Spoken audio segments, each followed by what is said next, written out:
Live from the Cooper Tire Broadcast Center in Mooresville, North Carolina, this is the 2021 United States Pro Kart Series on the EKN Radio Network.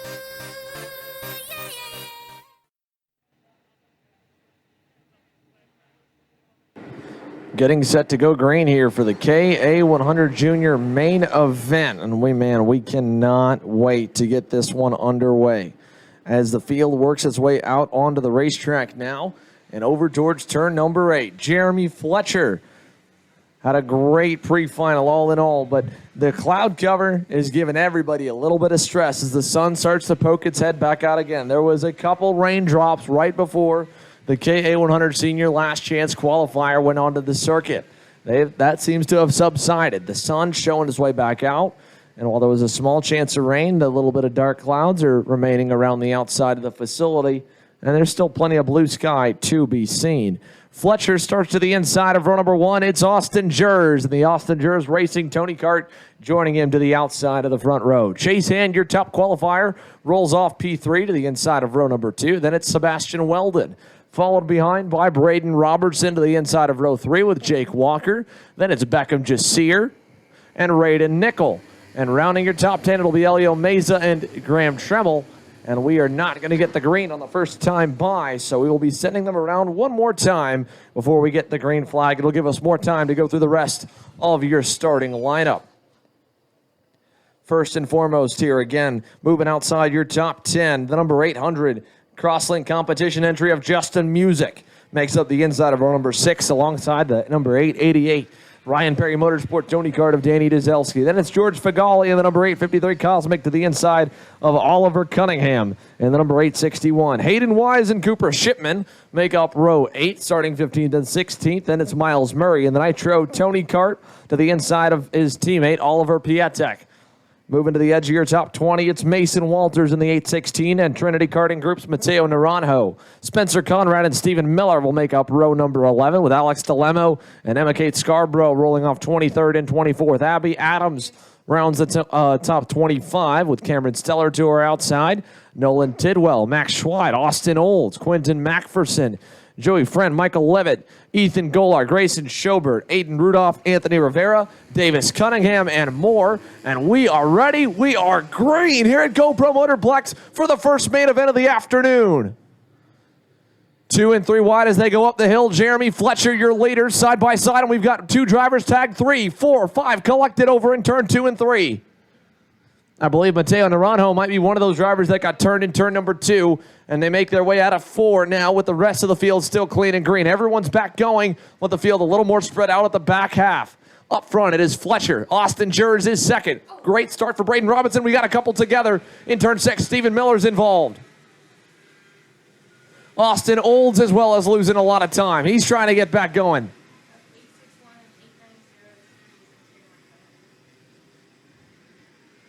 Somehow, again, everyone still remains underway. Jeremy Fletcher takes them out of the final corner. He leads lap number 1. Austin Jers second. Jake Walker, great start to get up to third. Braden Robertson fourth. Aiden Rudolph has had a rough start here. He's been shuffled way, way down. Even starting at the back of the field, trying to get up and then going backwards. And all over the place here for Aiden Rudolph. As we look, there's more contact back in the field. That's around turn number 4, Graham Tremmel. Elio Meza, one more of the Franklin Motorsports entries. Not sure who we had back there. That's going to split the packs up. It's about 8 drivers up front. Battle for second, battle for fourth, battle for sixth. Austin Jers getting shuffled wide by Jake Walker, who moves into second. Weldon into third. Jers back to fourth. Jasir is fifth. Nichols sixth. Robertson seventh. Dzelski is eighth. Big gap to Graham Tremmel and Elio Meza. All the while, Jeremy Fletcher trying to get gone. The 856 Team Felon Tony Kart with a healthy lead through turn number 1. Walker up to second. Best weekend to date for Jake Walker and the Mike Doty Racing Cosmic. About a half second back from the race leader with JC Karting. Sebastian Weldon trying to push him forward.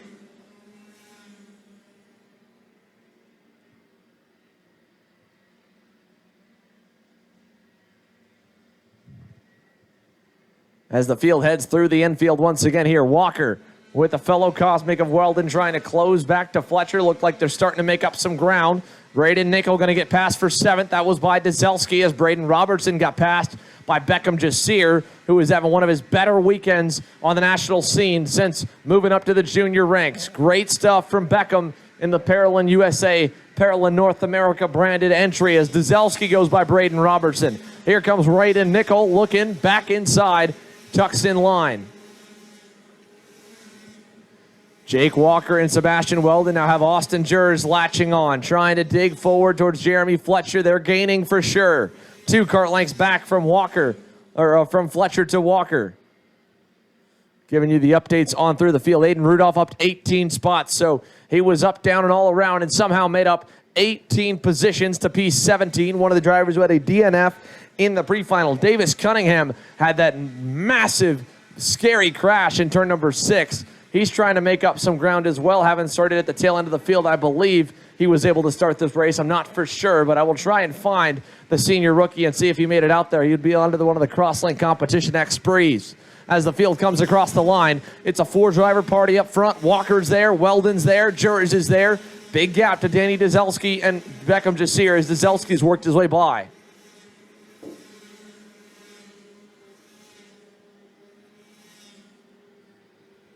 Four laps complete, 18 laps to go. Dzelski trying to bring the second train forward, about 1.5 seconds back off the lead. That second group of 4 has Dzelski, Beckham Jasir, Braden Robertson, Braden Nickel. Elio Meza's closing in on them. He's gone by Graham Tremmel, trying to pull away. Behind Tremmel, that is Oliver Cunningham in the Franklin Motorsports OTK. Then it's Spencer Conrad. Then it is a wild show inside the top 15. Side by side there, Justin Music, Mason Walters, and more. Up front, Jeremy Fletcher already starting to block. He's feeling the pressure from behind. Shot down the inside in turn number 1, blocking through 3. He does not want to give up the lead, but he's going to. Here comes Jake Walker. Jake Walker to the lead. Fletcher trying to hang it around the outside. Does he do it? Walker gets clear, and for the first time, oh man, Fletcher nearly stuck the nose back in. For the first time in his career, Jake Walker is leading here at the United States Pro Kart Series on the national level, and the Mike Doty Racing Cosmic takes him into turn number 8. Sebastian Weldon right there on Fletcher trying to find a way past. Austin Jers right there. A little bit of a bigger gap, shrinking now, back to Danny Dzelski. Now let's see how long. Fletcher's looking real antsy, real early. He wants to go back by Walker, I'm pretty sure as soon as he can. He might have a shot. Turn 1, not this time. He'll wait. Jake Walker still your leader here as they go up the hill to turn number 3. Austin Jers fading back a little bit. Dzelski still there in 5th. Sebastian Weldon. Oh, Fletcher, late attempt on Walker into turn 4. I don't even know if he meant to go to the inside or if he just had too big of a shove from Sebastian Weldon. But nonetheless, they all stack back up again with that bottleneck. Brings Jers back in, and Dzelski is well on the way. Beckham Jasir and Braden Robertson are still 6th and 7th. Braden Nickel 8th. Elio Meza's latched on in 9th. Graham Tremmel can't seem to get that last little bit going or the speed that Meza has on the Iron Rock Motorsports Tony kart. So he's still back there. But as they come across, the packed up group sees Jeremy Fletcher happily pushing Jake Walker, who continues to lead as they go up the hill. And Danny Dzelski is there officially. 5-driver party up front. Down the back, does Fletcher go for it? He's bumper looking. Here he comes. Jeremy Fletcher back to the lead. Weldon second. Walker trying to stay second. He will. He'll force Weldon to back off. That'll split them up, and Walker goes to second. Jers to third. Weldon back to 4th. Dzelski still 5th, and here comes the second group once again. Braden Robertson going to get back into the mix. Braden Nickel to the outside of Beckham Jasir, not able to get by, trying to close up to him. Right on the bumper here. Braden Nickel's been out of a national go-kart race for over a year and a half, I believe. And he is rocking in right back where he left off here in the junior ranks.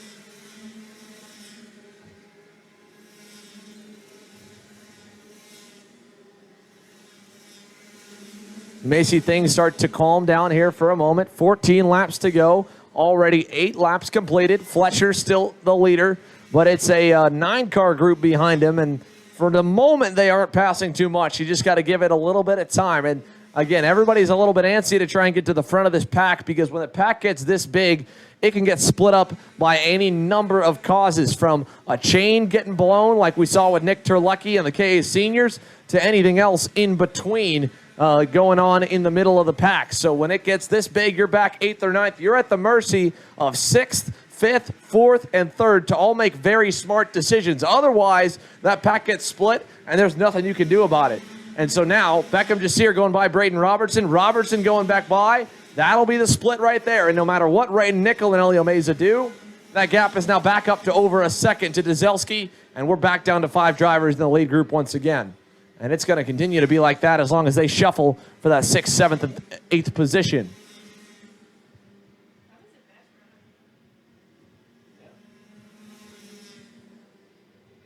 As we look back to the lead group, though, they're all kind of biding their time, not really worried about trying to go forward just yet. Jake Walker still pushing on Jeremy Fletcher, giving him a little bit of a shove every straightaway that he can. Austin Jers has been pretty silent here today. Austin Jers, in the privateer Austin Jers Racing Tony Kart colors, has just really taken his time. He made his bid at the very end of the pre-final, but other than that, he's not been in any hurry to go to the lead, not been in any hurry to go to second. Doesn't feel like he needs to be out front to be in control of his own race. He's just wanting to be in that pack and take his time until they get towards the end. Whereas Jake Walker and Jeremy Fletcher are around. The leaders are gone. Turn 4. Fletcher is spun. Walker is deep in the field. They were side by side for the lead into the bowl, and Jeremy Fletcher is now down in 20th. Walker is down to the edge of your top 10, and that has given the lead to Austin Jers. Jake Walker was going for the lead down the inside, down the back straightaway. Jeremy Fletcher tried to close the door, and I don't know how they got wheel locked, and now Graham Tremmel's around in turn 8. That was inside the top 10. Tremmel is way off the racetrack in turn 8. He's got the whole field coming on by now. That just changed the entire complexity of this race, and that is going to have some championship implications for points leader Jeremy Fletcher.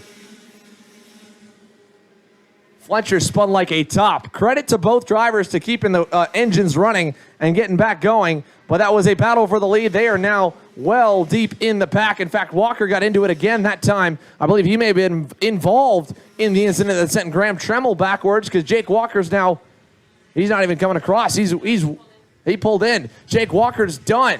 So the damage too much for the Mike Doty Racing Cosmic. Meanwhile, Jeremy Fletcher, he is running just behind Cooper Shipman. Currently, last time by, I think he was scored in 17th, up to 16th. Might get back to the top 10 here with 10 to go.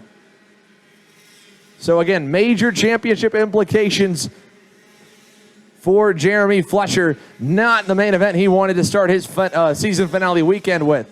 On the other side, Sebastian Weldon's gone by Austin Jers. They are the new leaders. Jers second. Danny Dzelski is third. Elio Meza 4th. Rayden Nickel is 5th. Beckham Jasir is 6th. Big gap back to Braden Robertson. Chase Hand had a rough start. Is trying to work his way back up. And look behind Chase Hand. Aiden Rudolph up 26 spots into the top 10. Hand going to go by on Robertson. Braden Robertson going to look over and see his teammate. He's be like, hey, man, we talked in the tent, and you were starting dead last. And how are you here at the halfway point? Well, Aiden Rudolph has driven his tail off and got a heck of a start. He's now up to 7th, I believe. Right behind Rudolph is another driver. That is the 816 of Mason Walters, the local Mooresville, North Carolina-based driver, having a great run as well here today in the final, as Sebastian Weldon, Austin Jers, and Danny Dzelski still lead the way.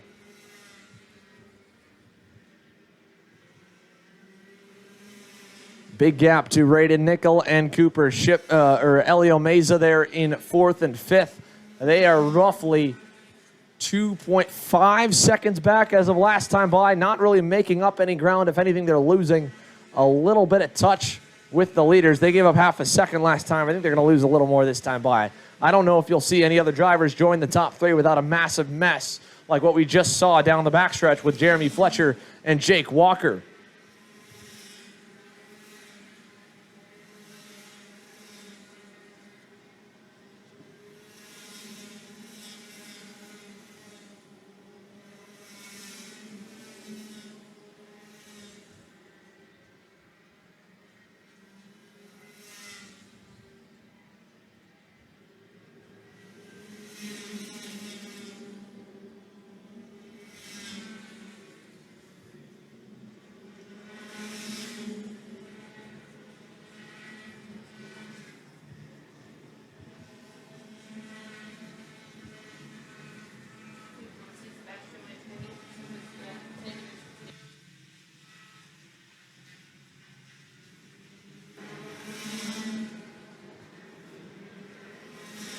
7 laps to go here at GoPro Motorplex. If you're just joining us live on the EKN Radio Network or just walked up to the fence line, we did originally have 5 drivers in this lead group. Jeremy Fletcher, championship contender, was leading. Jake Walker went down to pass him down the backstretch towards the turn 4 bull corner.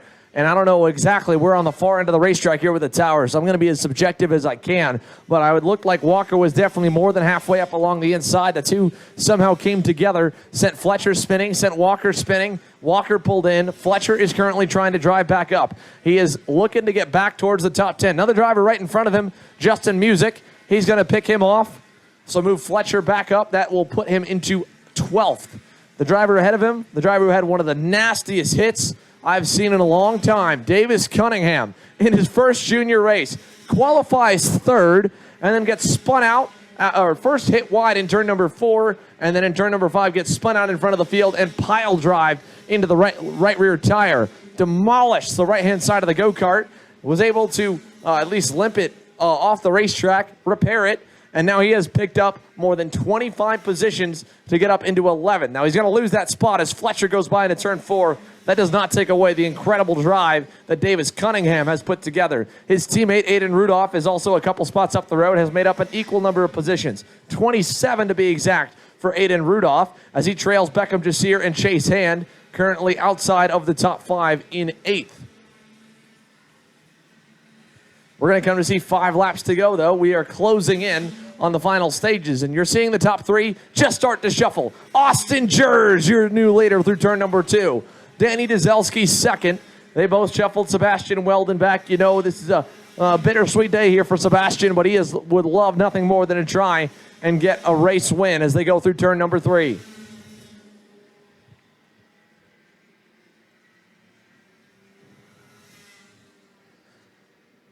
Through turn number 7, Austin Jers now going to come under fire. Danny Dzelski inside, outside.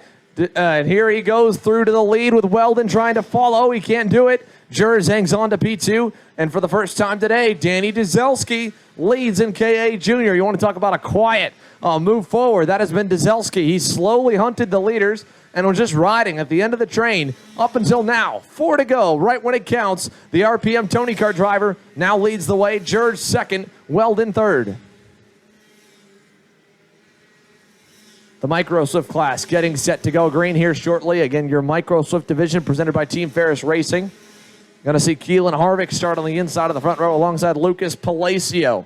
Harvick trying to clinch the championship here this afternoon. He already got maximum points so far with the pole award in qualifying and the win in the pre-final. Back to the lead, though. Austin Jers has gone back by Dzelski. He's starting to block a little bit. That's going to back them up. They've still got a long way before they back up to Elio Meza and Raiden Nickel, who are being hunted down by Chase Hand. But they might just do it here, depending how early they fight. 3 to go this time by. Jers, Dzelski, Weldon the top 3 as they go down the front straightaway.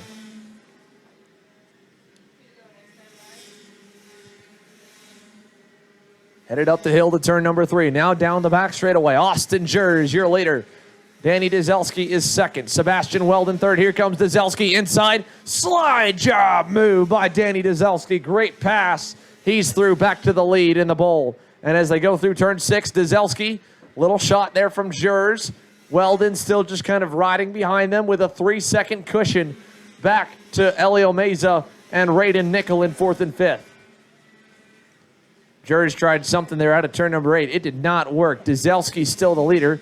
Weldon just kind of giving love taps to either one of those two drivers whenever they fade backwards. But now we'll start to see things really heat up because the double sticks are coming. 2 laps to go in KA Junior. Here comes Dzelski to the bottom. Jers follows him to the grass to 1. Weldon crossover. He's going to get Austin Jers up the hill. And Sebastian Weldon moves into second. Weldon's also got a big run on Dzelski towards turn 4. Dzelski blocks. Weldon following him as Dzelski washes wide.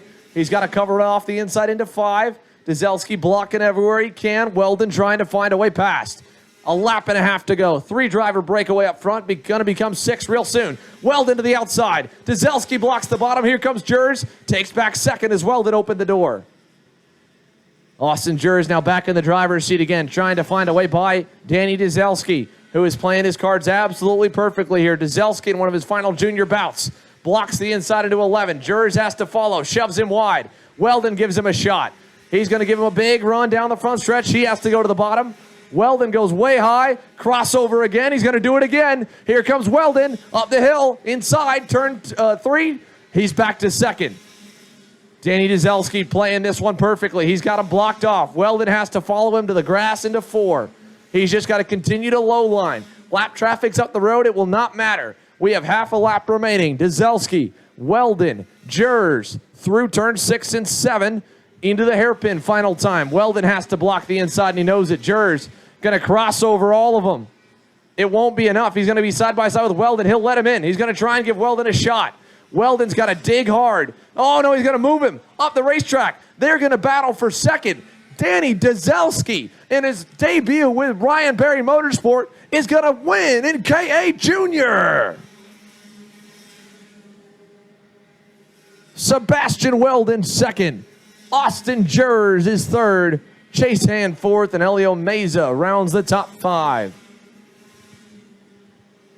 A good, hard-fought battle at the end for the KA Juniors. Mike Roswift going to get set to go green here next up. Keelan Harvick, Lucas Palacio, the front row, and we come back here live on the EKN Radio Network. 1 main event done, 6 to come here from Mooresville.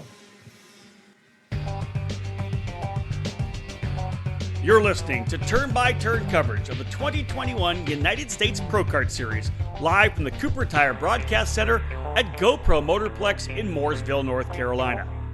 This weekend's broadcast is brought to you by Franklin Motorsports, Parolin USA, Trinity Karting Group, and Cooper Tires.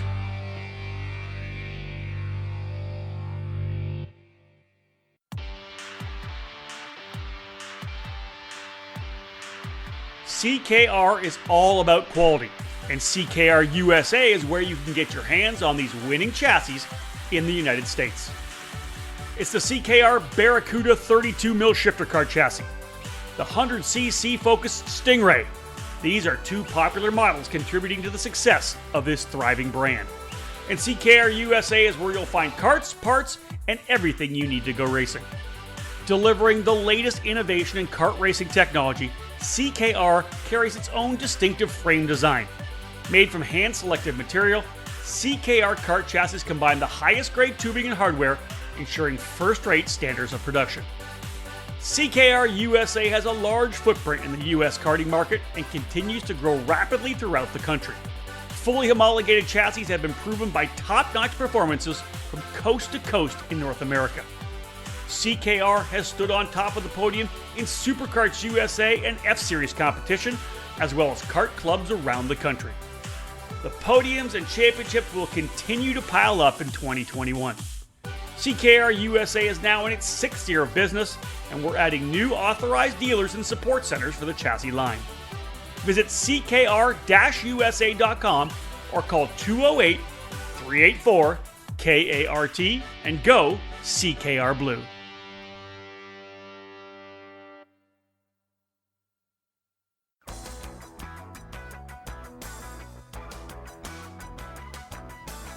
In racing, experience is priceless. Franklin Motorsports is a leader in the karting industry with over 50 years of combined karting experience, and we can provide you with everything you need to go racing. With a large online product selection, select track support events, and a wide variety of shop services, Franklin Motorsports is your complete karting source. Check out our online store at www.franklinkart.com, where all our products are just a mouse click away. We're constantly adding to the growing product selection on the online store, and we ship daily to ensure products get to you quickly. We specialize in IAME engines, tilt seats, ceramic products, driveline branded products, Briggs & Stratton engines, OTK products, and of course, the championship-winning Merlin chassis. In our online store, you'll find a variety of items to fill your karting needs. Franklin Motorsports is also known for our wide variety of services and is home to Innovative Engine Works by FMS, our in-house engine service department. Frame straightening, kart prep, and dyno testing are all services offered regularly at Franklin Motorsports. For all things karting, visit franklinkart.com.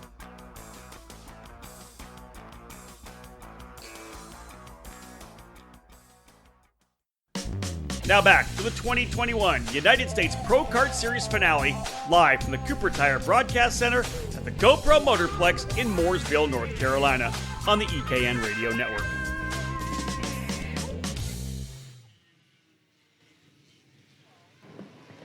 Welcome back here. Micro Swift onto the racetrack now as the field is going to see 20 laps put up on the scoreboard. For Lucas Palacio to the outside, Keelan Harvick to the inside. Let's take you through the rest of your starting lineup here for your Micro Swift main event. Moving beyond your front row, Alessandro Truccio and Ashton Woon will make up row number 2. Faith and Saradpun and Max Weiland to row number 3. Jackson Gibson and the RPG Cosmic to the inside of Gian Matteo Russo's number 10 Nitro Kart. Brady Shad, your outside front row qualifier, rolls off P9 here for the main alongside Ethan Tovo to round the top 10. And they are not going to get the green here on attempt number 1. Way too fast that time by. So we'll send them around again, which will give us time to talk about Benham Abernathy and Lillian Scarborough, making up row number 6. Royce Vega and Bronson Kustis will be row number 7, starting 13th and 14th. Kai Mars to the inside of Parker Ives on row number 8. Then we go back to row 9. Charles Applegate in the number 90. Tyrone Kemper Jr. rolls off P18 in the AKT Kart Republic. Jacob Majeski starts to the inside of Benja Fernandez, 19th and 20th. William Kim rolls off P21. Jackson Tovo and Rodney Dowlis Jr. and Juan Jose Paramo will roll off 22nd, 23rd, and 24th. Going to round your top 25 will be Tristan Murphy, who did not have the best run here that time, but has had a lot of speed over the last year and a half. Sebastian Rice, Samuel Martinez, 26th and 27th. And then there's a number of drivers who had different issues, unfortunately, in the pre-final that will send them to the rear of the field to work forward. Luke Gilio, one of them got spun right off the bat. So he's got a lot of ground to make up as well. The field's lined up nicely, though, this time. It looks good. We go to our head flagman, Bobby Radavoy. And our second main event of the day is green, down at turn number 1. Good jump there for Keelan Harvick and the Hunt Brothers Pizza Nitro Kart. Jumps away to about a 2 kart length cushion back to Lucas Palacio as they head for turn number 4. 3 kart lengths back, we'll find Alessandro Truccio, who is digging hard in the Parallel North America entry. And your whole field is clean for the first half lap somehow or another. Let's see if they can make it to the bottleneck that is turns 5 and 6 here at GoPro. They're side by side, sideways. Somehow we're all still clean. Headed to 7. Couple kids popping over the curbing, but we are green. No bad incidents just yet, knock on wood, and we're through turn number 8. And as they come out of the final corner, we're going to watch your leaders climb the hill to turn number 11. Harvick, Palacio, Truccio, a 3-driver break. Faith and Saradpun trying to make it 4, but he got a little sideways there coming onto the front stretch. And behind him, it's Ashton Woon in the number 89.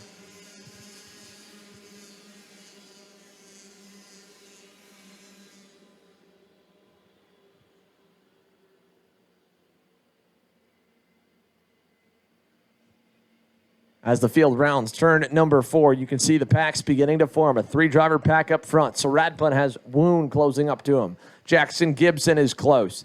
Russo is right there. Little gap back to the magic card of Max Weiland, then Grady Shad. And here comes Shad to the inside of Weiland. That's for 8th. He's by. There was no question Brady Shad had the speed to run up front, but a little bit of getting used to some of the racecraft at a major race like this one kind of shuffled him backwards in the pre-final. Now he's up 1 more spot, move himself to 8th.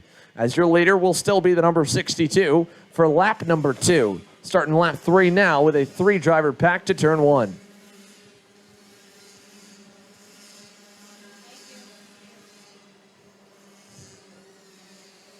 So it's Harvick, Palacio, Truccio on another level here.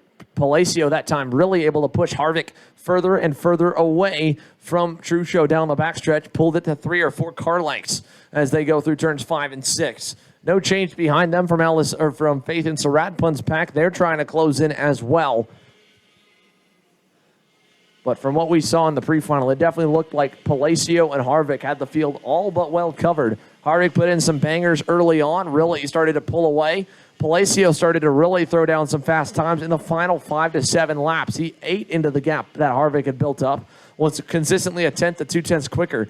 Nobody else was anywhere near the levels they were at, and as they're trying to pull away from Truchot. Now Truchot is going to break the pack up. Inside for second, Alessandro Truchot to P2. So we'll see what Alessandro Truchot is made of as they go down the back straightaway. If he can lead them back up to Keelan Harvick with Lucas Palacio pushing. Went in a little bit deep that time to turn 4. Didn't lose a lot, didn't gain a lot. But they're still out of the drafting window for Faith and Saradpun's pack with Gianmatteo Russo now taking over the top, the 5th spot and final spot in the top 5 over his Nitro teammate in Ashton Woon. Jackson Gibson still right there in 7th. Back battling for 8th, Max Weiland, Brady Shad, Jackson Tovo, all going back and forth. Ethan Tovo, sorry. In the number 13, and Tovo and Shad able to get by on Weiland. Now here comes Royce Vega to that pack there at the edge of the top 10. But I will definitely say here's Alessandro Truchot's looking strong. Pulled away a little from Palacio that time. Might have been the right move for him to go by him and try to charge up to Keelan Harvick, who continues to lead as he looks for his first U.S. Pro Kart Series Micro Division Championship. In his first full season of national racing. Faith and Saradpun still a little ways back with Gianmatteo Russo in the 5th position through turn 6 and 7. Harvick up by 3 kart lengths over Truchot, and that'll close up even more as they get into the braking zone. We go back from 7th here with Ethan Tovo now ahead of Brady Shad. They were side by side for a moment. Shad back about where he's even at. Royce Vega has gone by Max Weiland, and they are just ahead of Benham Abernathy, who is right on Weiland's tail with a nice cushion back even further till we find Lillian Scarborough. Alessandro Truchot down the front stretch put his hand over by the engine side. I don't know if he was trying to make a carburetor adjustment or change or cover the airbox hole or cup the airbox hole to get more airflow through to the motor, but in either case, didn't really do much. And then coming out of turn 2, didn't get a good exit. Palacio went by him, used him to get back to Harvick, and retook the 2nd spot. So Keelan Harvick, not any bit further away from that pass, luckily, because they did it right before the back straightaway. But Lucas Palacio back into 2nd and Truchot back to 3rd.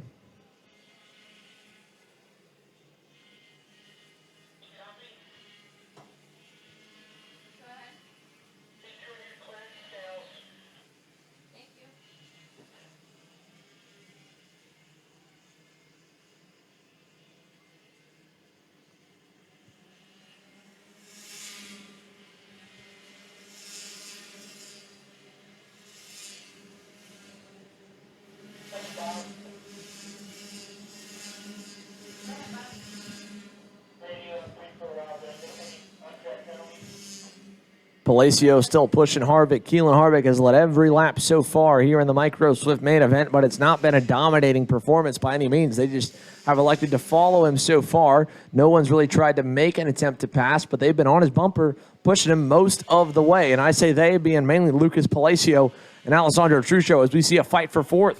Here comes Ashton Woon, inside and clear. Good pass there for Woon. Now Faith and Saradpun trying to fend off Woon's teammate and Gianmatteo Russo. He will. Saradpun hangs on to 5th. Russo still 6th. Jackson Gibson 7th. Ethan Tovo has pulled away from Brady Shad. He's 8th. Shad 9th. Benham Abernathy 10th. And Royce Vega leads a hungry group just behind the top 10 and 11th. But 13 laps to go here for the Micro Swift main event. 20 laps in total. So we still got, we still only completed 7 as Harvick leads with Palacio and Truchot in tow. The next class up will be the KA100 Senior main event. We already had to run a last chance qualifier to knock out a couple drivers at the bottom half of the field to make the best 45 we possibly could. One driver who had to go through the LCQ, Connor Zilish, your championship points leader. He rolls off 41st. His championship contenders looking up the grid. Well, one of them, Brandon Lemke, rolls off on row number 2.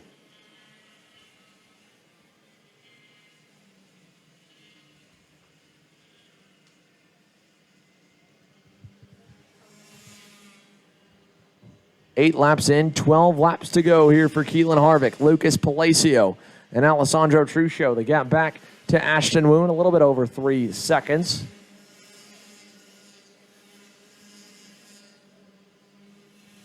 And you can see Palacio just trying to push with Harvick, trying to make it a 2-car battle and break off Alessandro Truchot, who has matched their pace lap after lap. This last time down the backstretch was the first time they were able to really start to get some separation. And it's holding so far here in the Team Ferris Racing Micro Swift main event. Harvick and Palacio half a second up on Trueshow. Trueshow is going to need to be perfect to try and close back up to him. As they go towards turns 10 and 11, Palacio definitely going to be given the signal by his guys on the fence line to keep on doing what you're doing because you're making it a two-car fight, and that's exactly what you'd love to see here in the micro class. Trueshow that time by with the bobble, lost 0.8. He's on the verge of losing the draft, and he will now here with Palacio hooked up on Harvick, and that'll pull them away from the Parolin driver. And for Trueshow here, not any bit of his doing, but the pack behind is so far back. They are 4.8 seconds, nearly 5 seconds back, with Ashton Woon leading the way. And not to knock on any of those guys right there, but that's a long way back for Trueshow to drop back and try and find a dancing partner to close back up, because in micro and mini swift racing at bigger road courses like this one, it is very similar to when NASCAR goes to Daytona and Talladega. Without a draft is absolutely killer. It's very rare you can find a driver that's smart enough and fast enough to run up front without a draft in qualifying. And when I say up front, I mean qualifying inside the top 5 or 10 when they probably had a winning pace car. That lap, a good example. Trueshow, 55.273. He'll get eaten up by that pack for fourth pretty soon because there's still 10 more laps to go. And Lucas Palacio is showing no signs of slowing down or wanting to pass Keelan Harvick. He is just happy to push him and be ready to battle him as they get down to the final 2 to 3 laps of this main event.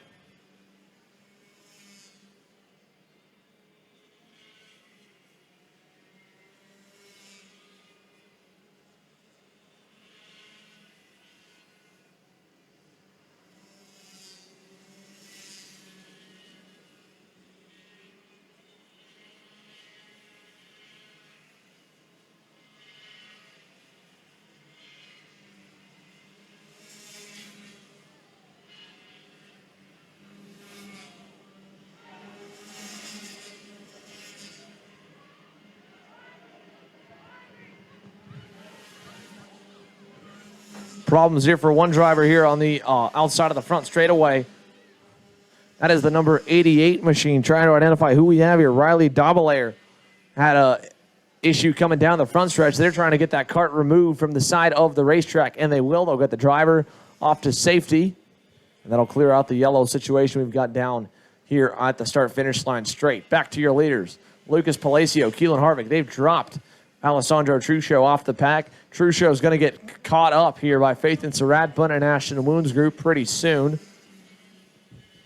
And we've still got about 8 laps to go here, which means we'll have about 6 more laps before you will start to see Harvick and Palacio start to duel. And possibly even more than that here. This is just a classic draft chess match situation where your top 2 are going to work together. Hopefully none of the lap traffic plays into effect. I'd imagine they'll start flagging off the final few drivers momentarily. That would include the likes of Sebastian Rice, Rodney Dowless Jr., and Samuel Martinez, and eventually potentially Mikey Collins.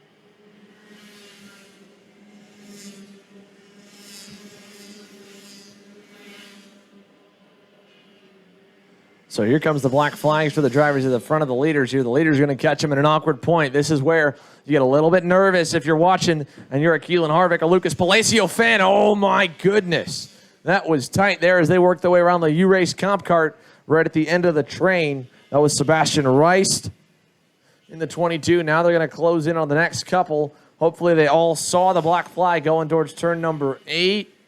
Not all of them. They're going to have to work their way by one driver. And that driver will get put back behind the group. And that was the number 3 nitro car to Rodney Dowlis Jr.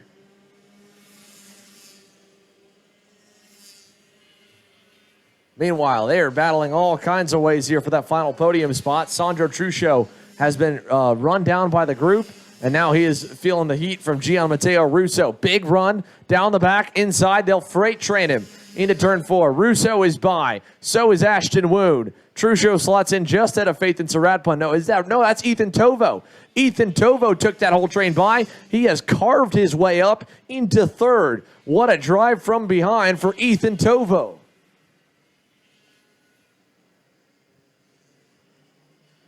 Black flag coming out of Mikey Collins in the number 35 Kart Republic. They'll pull another lapper off the racetrack as the leaders start to make their way up the hill and down it.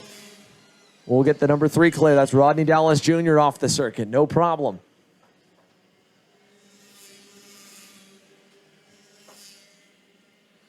And the lap count continues to wind on down. 5 laps to go for Keelan Harvick and Lucas Palacio. They've yet to battle for the lead and the win. Out of turn number 4 through 5 and 6.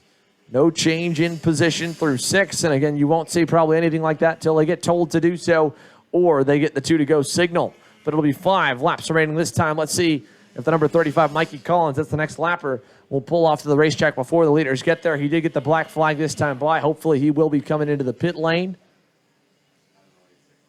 And he will, no problem. So the number 35, Mikey Collins, will get cleared.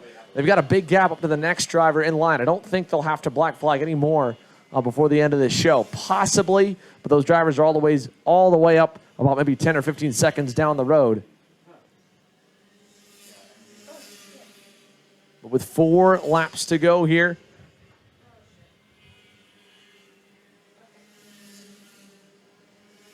there's still a good amount of time left in this one. Yellow flags waving over by turn number 3. Not sure what for. I think we're cleared out there.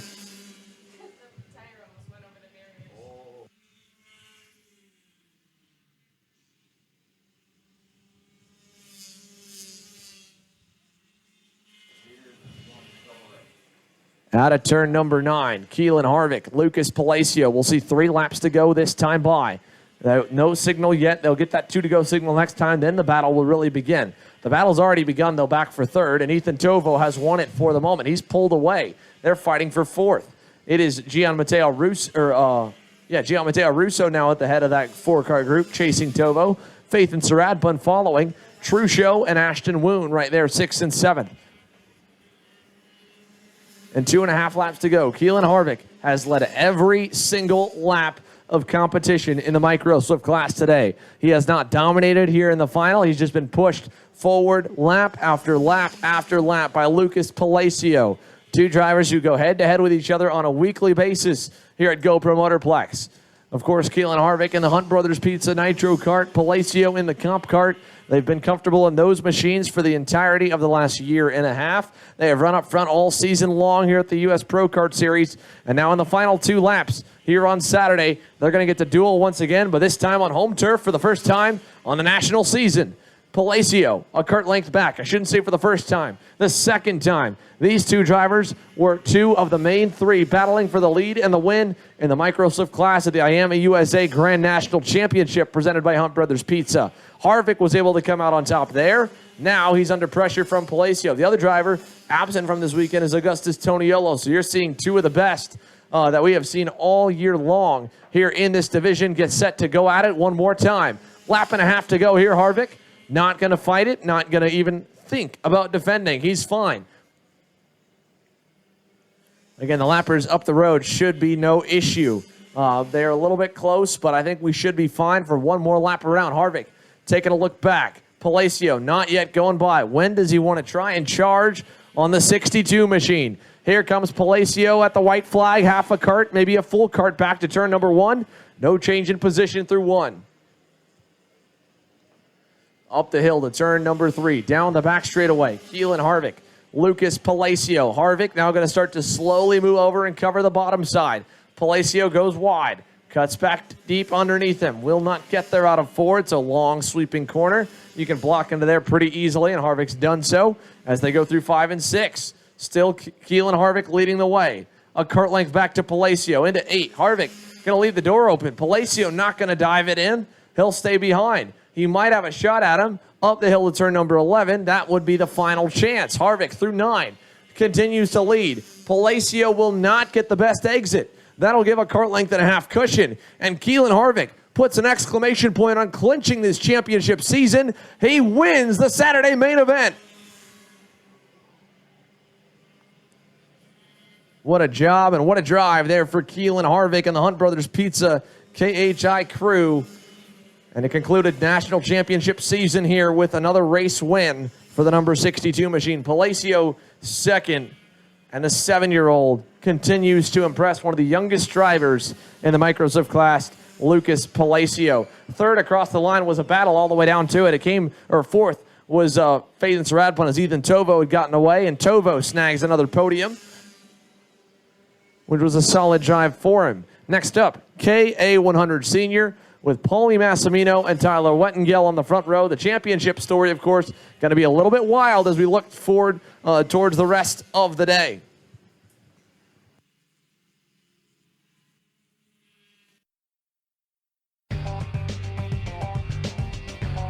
You're listening to turn-by-turn coverage of the 2021 United States Pro Kart Series, live from the Cooper Tire Broadcast Center at GoPro Motorplex in Mooresville, North Carolina. This weekend's broadcast is brought to you by Franklin Motorsports, Parolin USA, Trinity Karting Group, and Cooper Tires.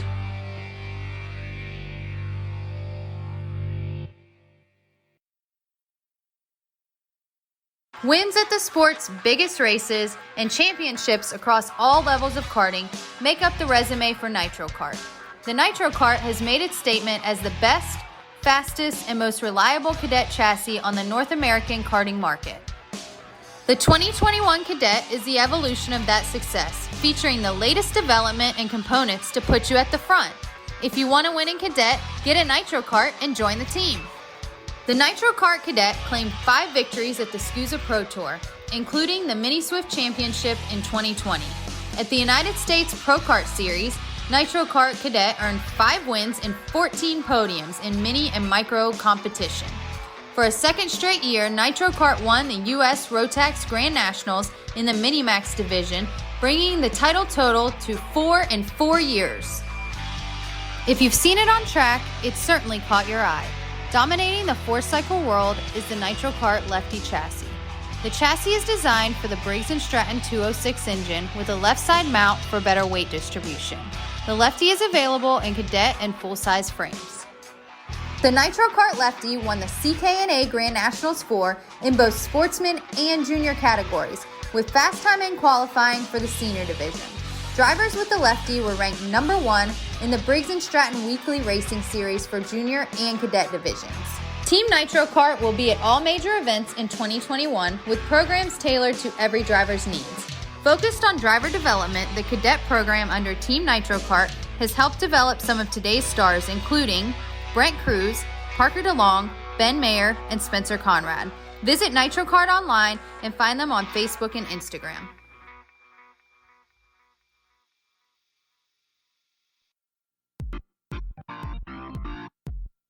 It all started in 1994, when former successful kart driver Albino Parolin decided to move his passion for karting from the track to his small workshop.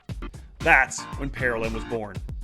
Fast forward 20 years, and Parolin's passion for the sport led to the company rejoining international competitions as a factory team in WSK and CIK FIA races, with the aim of enhancing the research and development process, immediately achieving notable results around Europe, North America, and Asia, becoming the CIK FIA Asia Pacific KZ champion in the same year.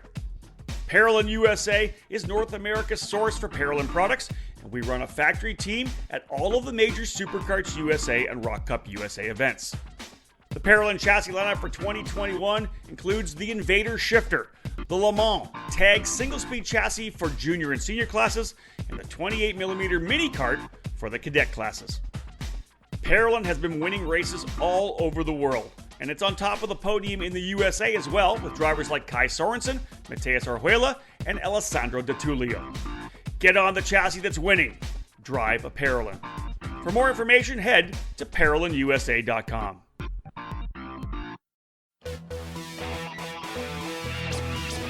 Leading Edge Motorsports is the industry answer to winning in karting. At the helm is industry veteran Greg Bell, who has orchestrated the success of many drivers dating back to the mid-1990s. Based in Lodi, California, Leading Edge Motorsports is the Western importer with IP karting that includes the Praga and Formula K chassis brands. Leading Edge Motorsports provides in-depth driver development for those racers in Northern California and across the country. Arrive and drive services, kart preparation, and driver coaching are available under the LEM tent throughout the season. Bell's record of working with drivers includes recent victories at North America's biggest karting events, including the Rock the Rio and the SCUSA Super Nationals. Greg Bell's knowledge for building engines spans 2 decades and is now under the Mega Power branding, providing a reliable engine service and tuning knowledge. No matter the chassis brand, choose Mega Power to get to the front. Click over to leadingedgemotorsports.com for more and find them on social media to stay connected. At Leading Edge Motorsports, winning never gets old.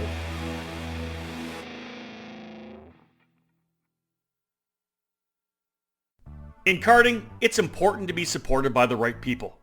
With over 40 years of experience in the sport, Trinity Karting Group has everything you need to make your program successful. We do it all, and we do it right. Trackside support and Arrive and Drive programs are available in 2021 for the USPKS and the SuperKarts USA Pro Tour and Super Nationals with full...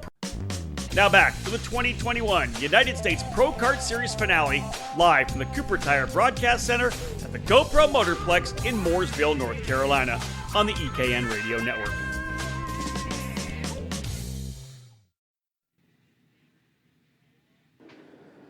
Back here at GoPro Motorplex for the first of many, the second of many 40-plus driver fields. The KA100 Senior class, presented, of course, by Mike Doty Racing, is set to get underway. We talked about the championship coming in. Well, it was already relatively in the favor of Connor Zilish, and that was until we got underway with our first of 2 pre-finals for each half of the field, and he got sent off the racetrack, and it fell down to 24th. He had to fight his way through, win the last chance qualifier, when I rolls off 41st.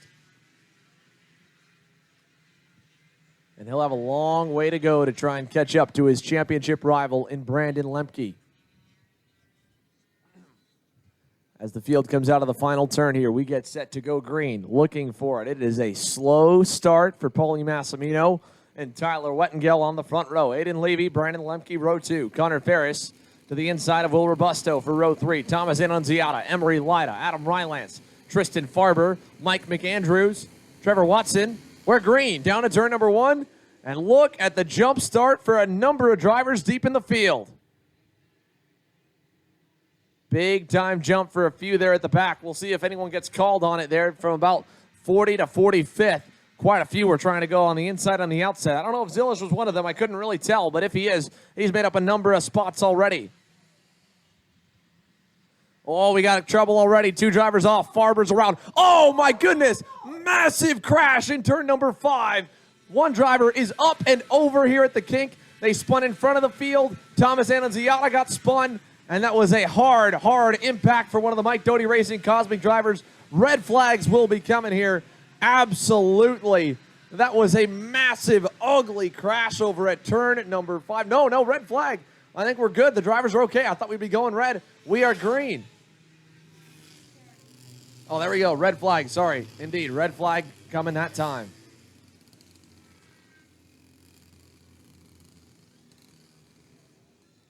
Red flag coming that time by. Had about 6 or 7 cars collected over at turn number 5.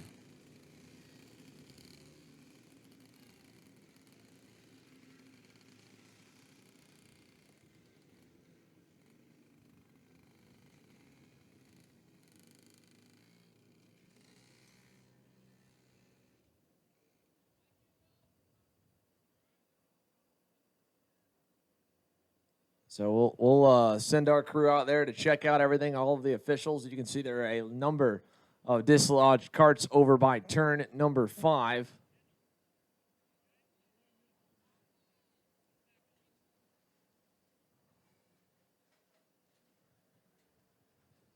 they'll pull all the drivers away. They'll roll the medical team, get us everyone checked out. That one got started up at the edge of the top 10 when Thomas Annunziata and Tristan Farber got together and ended up with Farber spinning off to the grass, but Annunziata got spun and stopped in the center of the racetrack. Made it through about 20 karts in the back 10 to 15. Saw the wake continue to go, but they were already going way too quick and piled in, and one driver went up and over. I believe all are standing and all are okay, but we're going to send the on-site medical team to go and check them out. And we'll go under a bit of a holding pattern here before we go back green. So with that in mind, again, stick with us here on the EKN Radio Network. We'll give you updates as soon as we can get them here live from GoPro Motorplex. It's round number 4, the 2021 United States Pro Kart Series. Here again live on EKN Radio Network.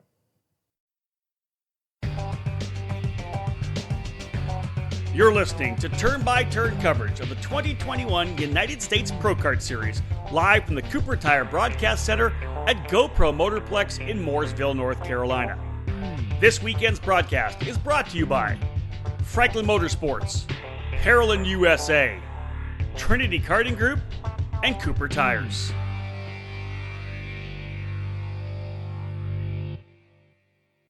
In karting, it's important to be supported by the right people. With over 40 years of experience in the sport, Trinity Karting Group has everything you need to make your program successful. We do it all, and we do it right. Trackside support and arrive and drive programs are available in 2021 for the USPKS and the SuperKarts USA Pro Tour and Super Nationals, with full product sales and service and professional coaching from our experienced staff. Trinity Karting Group is a full-service operation based at the Motorsports Country Club of Cincinnati, which gives us access to our custom-designed driver training facility. This allows us to offer private, one-on-one coaching to take you to the next level. Trinity Karting Group is also your Midwest home for Tony Kart and IAME, and we're your source for MG and Evinco tires in the region. Tony Kart quality cannot be beat, so call us today to put you in a new chassis for your next event. From arrive and drive and coaching programs to the parts you need, let Trinity Karting Group provide you with customer service and a racing experience second to none. Trinity Karting Group has a long history in the sport, a winning pedigree, and we're dedicated to driver development. We take pride in our professional approach and our positive attitude. Let us build a custom race program for you. Give us a call at 513-421-4463 or check us out online at trinitykartinggroup.com.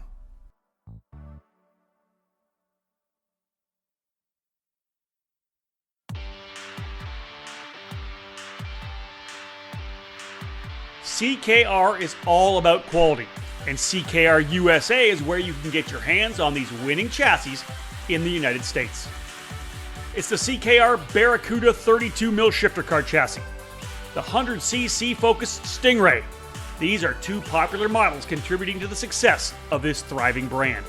And CKR USA is where you'll find karts, parts, and everything you need to go racing. Delivering the latest innovation in kart racing technology, CKR carries its own distinctive frame design. Made from hand-selected material, CKR kart chassis combine the highest grade tubing and hardware, ensuring first-rate standards of production. CKR USA has a large footprint in the U.S. karting market and continues to grow rapidly throughout the country. Fully homologated chassis have been proven by top-notch performances from coast to coast in North America. CKR has stood on top of the podium in SuperKarts USA and F-Series competition, as well as kart clubs around the country. The podiums and championships will continue to pile up in 2021. CKR USA is now in its 6th year of business, and we're adding new authorized dealers and support centers for the chassis line. Visit ckr-usa.com or call 208-384-KART and go CKR Blue.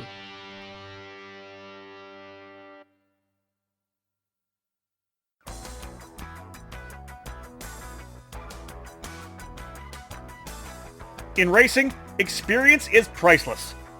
Franklin Motorsports is a leader in the karting industry, with over 50 years of combined karting experience, and we can provide you with everything you need to go racing. With a large online product selection, select track support events, and a wide variety of shop services, Franklin Motorsports is your complete karting source. Check out our online store at www.franklinkart.com, where all our products are just a mouse click away. We're constantly adding to the growing product selection on the online store, and we ship daily to ensure products get to you quickly. We specialize in IAME engines, tilt seats, ceramic products, driveline branded products, Briggs & Stratton engines, OTK products, and of course, the championship-winning Merlin chassis. In our online store, you'll find a variety of items to fill your karting needs. Franklin Motorsports is also known for our wide variety of services and is home to Innovative Engine Works by FMS, our in-house engine service department. Frame straightening, kart prep, and dyno testing are all services offered regularly at Franklin Motorsports. For all things karting, visit franklinkart.com.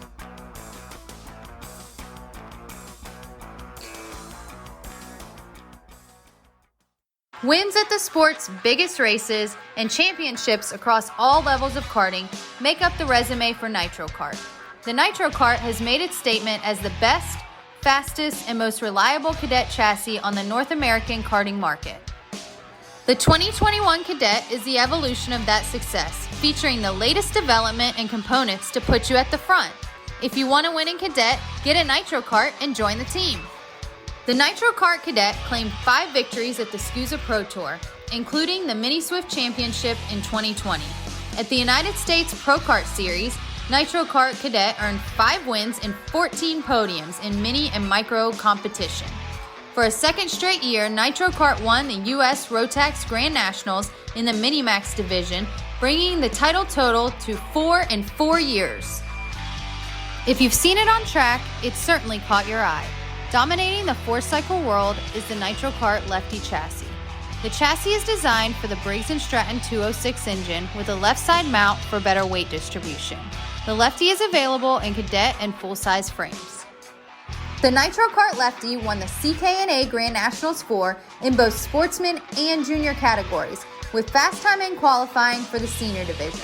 Drivers with the Lefty were ranked number 1 in the Briggs & Stratton Weekly Racing Series for junior and cadet divisions.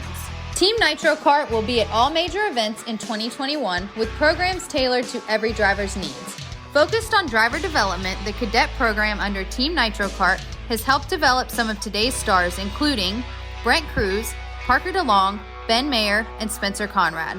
Visit Nitro Kart online and find them on Facebook and Instagram.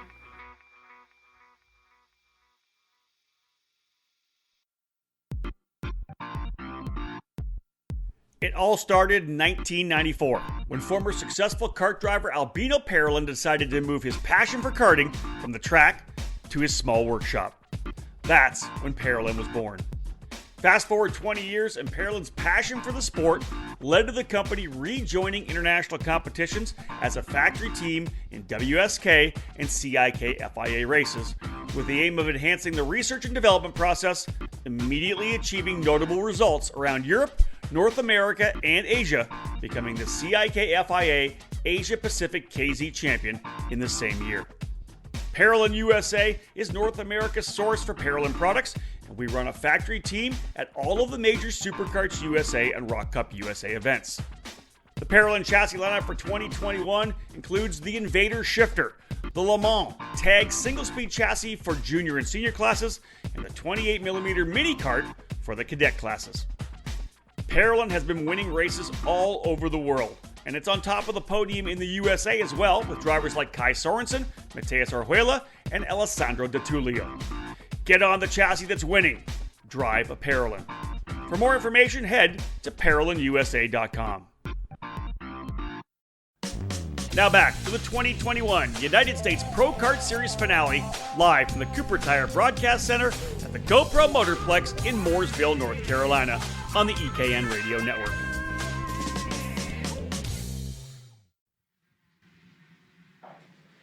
Looking for the green flag here this time without any issues. Obviously, we were off the air for a few moments, checking out a few of the drivers that were involved in a massive crash on the opening lap of the KA100 Senior main event. We have since cleared out the wreck. We are underway with our warm-up lap now. And since the drivers were not fully through the first lap of the session, we'll be doing a complete restart, which Connor Zilish had a massive jump on the field, was able to get down the inside, pick up probably about 10, 20 positions by the time they got to turn number 1 from 41st on the grid. I don't know if he'll get away with that again this time. They might try and close the door on him here when the green flag does wave. So let's see what we've got from the back. Let's see what we have from the front. The field, at least right now, is lined up nicely. And your updated front group now with Thomas Annunziata gone. Tristan Farber is still green. And the rest of the field's underway here. Any jumps on the start, this time it's all going to get blocked off. So no jumps for most of your field there through turn number 1. And it's just going to be a cat and mouse game to see how far up the order Connor Zilish, championship contender, can try and make it. As he has, no, man, we got one more driven over in turn number 3. That was at the very back of the field. Looks to be okay. Well, that's going to sideline one driver already. Paulie Massimino and Tyler Wettengel get away with the early lead. Aiden Levy into 3rd. Connor Ferris is right there in 4th. Adam Rylance 5th. Mike McAndrews is 6th. Josh Hote 7th. Terrible start for Brandon Lemke. He's down to 8th. In fact, the entire outside lane really got shafted on that start there as we've got a couple getting knocked wide. Oh, 3 drivers collected in turn number 9. One of them looks like Alex Murray, maybe, trying to identify who's over there. Jack Bierman was the driver who got driven over at the back of the field, turn 3. We got 2 more together. This is out of your top 10. Will Robusto is stuck, and is that Brooke Nachtman with him? It does appear to potentially be Brooke Nachtman in the number 30. Robusto gets back going. Nachtman gets back going. I could be wrong trying to identify the drivers over by turn 1. Meanwhile, Tyler Wettengel's gone to the lead. Aiden Levy 2nd. Paulie Massimino 3rd. Connor Ferris 4th. Adam Rylance is 5th. Mike McAndrews 6th.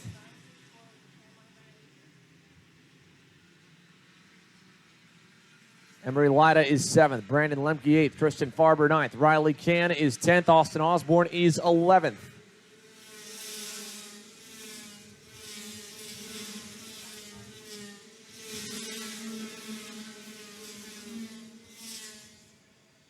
As they work their way down the backstretch here, Massimino back on by on Levy, now to the bumper of Wettengel. Oh my goodness, Mike McAndrews!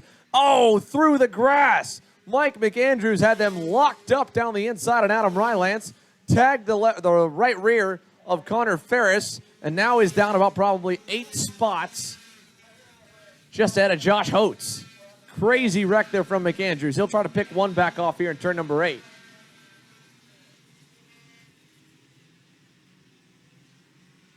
Good recovery, though, from McAndrews as he tries to get back on up the order. Now making contact more side by side, back behind your top 10 as he tries to find a place in line. Going to lose some positions, and oh, man, Josh Oates just gave the bumper to Hayden Jones, knocked him up the racetrack. Jones is also in the championship fight to try and move in the top 5. He is just getting wheeled all the way over, and McAndrews getting wheeled again.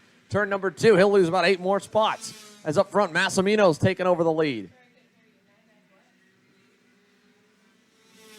So Paulie Massimino now commands the way. Tyler Wettengel 2nd, Aiden Levy 3rd, Connor Ferris 4th, Adam Rylance 5th, Brandon Lemke's kept his nose clean somehow, he's 6th, Emery Lida 7th, Farber 8th, Can 9th, Osborne 10th.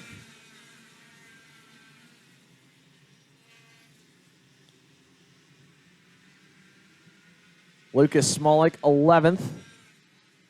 We go back there, Josh Oates trailing one driver there, back for 12th and 13th. But a 7-driver breakaway beginning to form now as we've finally shuffled out what we will here on the opening few laps. There's a lot of chaos still going deeper in the field, but the majority of your field is kind of about where they will be with the first laps out of the way. The driver just ahead of Holtz is Nick Soello in the number 981. Connor Zilish, you've got to be kidding. He's up to 14th. He is already up 27 positions in the opening 4 laps. Phenomenal driving here from the 972. And there's an outside shot. He can get to the leaders if they battle enough, but he's a good ways back right now coming out of turn number 8. Should easily get up to your top 10, though, at least about where Riley Cann and Austin Osborne are, and maybe to Tristan Farber with 18, make it 17 laps still to come. Again, this is all damage control here for Connor Zilisch, trying to rebound after that rough pre-final that really just threw his day completely upside down. Brandon Lemke still P5 on the racetrack, having gotten by Adam Rylance just a moment ago and setting the fastest lap of the session. Trailing Connor Ferris, Paulie Massimino, Tyler Wettengel hooked up for the lead, Aiden Levy in third, and it's still 7 drivers together into turn number 8.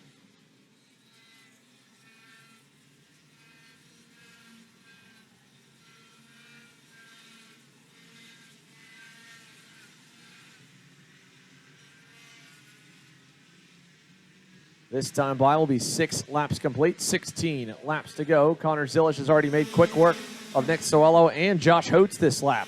Zilisch is flying. That time it'll boom up to 12th. So Connor Zilisch up another 2 spots, 50.44. He was a 10th quicker than the leaders that time by. He's 6 seconds back, 16 laps to go. Go ahead and take your odds, folks, because they're fighting for the lead. Wettengel through to the lead over Paulie Massimino in turn 4. And every pass they make costs them anywhere from 3 to 4/10 of a second. Zilisch now trying to work on Lucas Smolik. That'll be for 11th. Here he comes, looking inside, turn 8. He's by, and Aiden Levy that time also went by on a driver in turn number 8 for 2nd, and that was on former race leader Paulie Massimino. Brandon Lemke is now up to 4th. He closes in on Massimino as they come out of the final corner, and newly crowned Stars Championship Series champion Tyler Wettengel leads the way here on home turf. Lemke going to go by Massimino there for 3rd. Aiden Levy with a big run now on Wettengel. Does he go for the lead? He will. Levy to the lead into turn number 4. Wettengel back to 2nd. Lemke still 3rd. Massimino 4th. No changes otherwise. Connor Zilisch that time by. The gap now down to 5.7 seconds with the passing.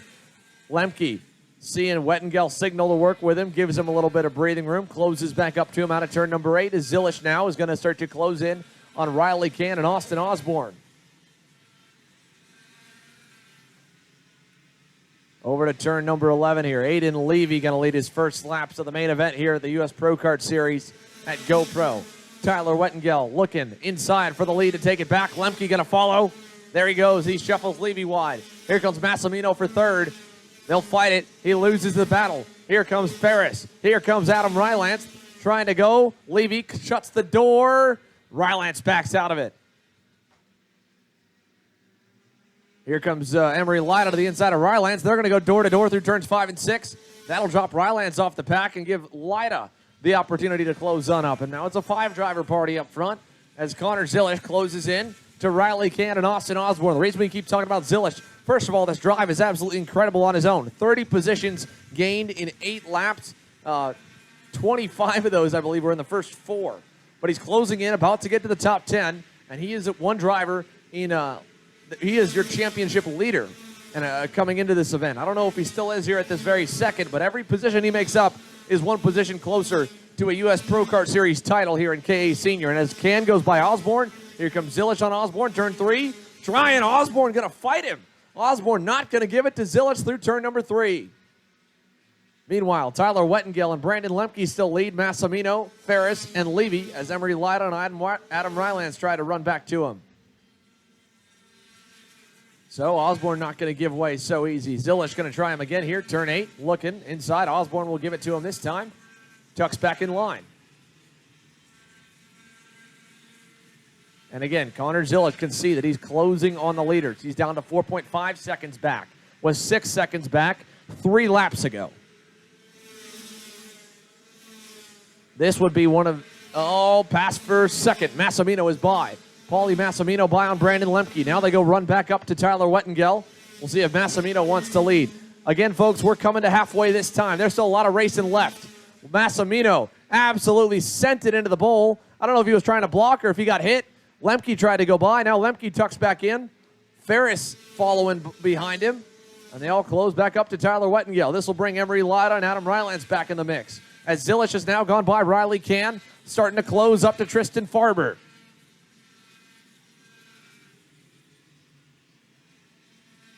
Very few times has a driver come from deep in the field and been in the battle for the lead and the win. Almost never have I ever seen a driver start 41st on the grid and over the course of a main event close up to the lead pack. Connor Zilish is in the second group. He currently is 4.2 seconds back, another 3/10 shaved off with 11 laps to go. One of the most impressive drives you may see. And as Massimino battles and takes over the lead from Wettengel in turn 4, they are just doing him even more favors and making it even more possible for him to get there. It is very possible Connor Zilish could get to this group if they keep fighting like this. He's already closing in on Farber, 2 kart lengths back. And what makes it even more impressive, Connor Zilish has an additional 10 laps on his tires in the LCQ that none of these drivers had to run. He is closing into turn number 9, half a kart length away from Farber. This is going to be for 8th up the hill to the final corner. Zilish inside, gets himself another one.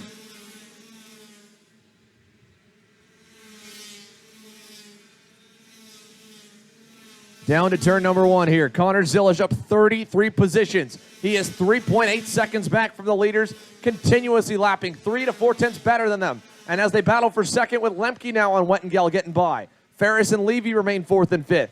Emery Lida and Adam Rylance are coming back.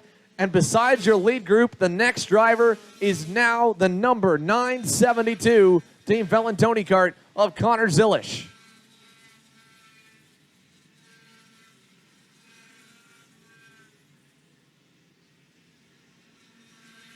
Connor Zilish has won world championships at the ripe age of 11 and beyond. He has won countless national races, even countless national championships. This drive is going to be one he's probably going to think back on for a long, long time if he gets up to that lead pack, and he is on the way. Last time by, 50.365. Only gained a 10th on Paulie Massimino, but just give him time. They're going to fight again here as Lemke pushes Massimino into turn number 4. We'll come to see 8 laps to go this time by. The other thing to keep in mind, Zilish is only 2 seconds back from the rear bumper of Adam Rylance. That would put him in the drafting window if he can get down to about 8 or 9 tenths off of Rylance and really accelerate the gap. So realistically, he's only got to get up about another 1.2, 1.3 seconds. But Brandon Lemke's a smart race car driver. You can bet he's probably going to work with Paulie Massimino now that things have settled down for a little bit and try to stretch out this pack, stretch out the lead they've got. He signals to Paulie, let's keep going forward, buddy. This is working. 50.504 for Massimino, 5.30 for Zilish. That gap evening out right now at 8th place, with 8 laps to go, 3.7 seconds back.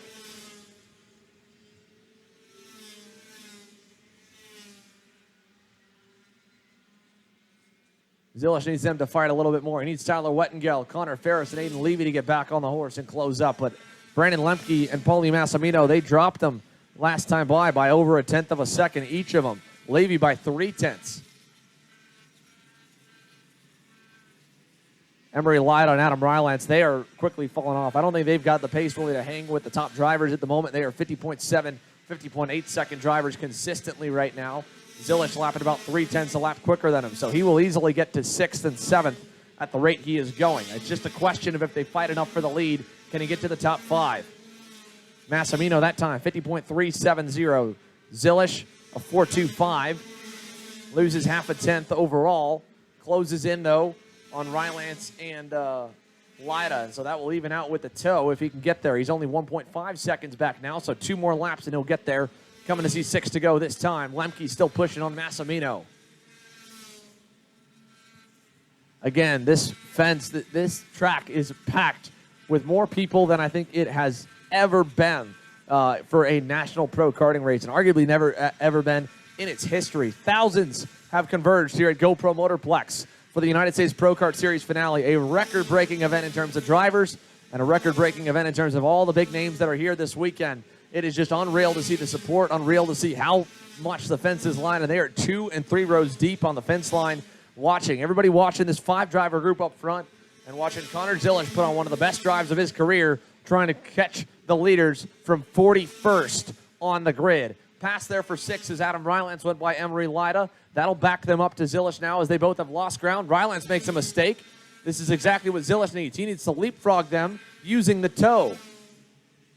And needs the leaders really to battle a whole lot more than what they are right now. They're going to see 5 laps to go this time. That drive has been incredible. I just don't know if it's going to go all the way up the field. He needs a lot more fighting for him to get there. But it's been great to watch nonetheless. 5 laps left.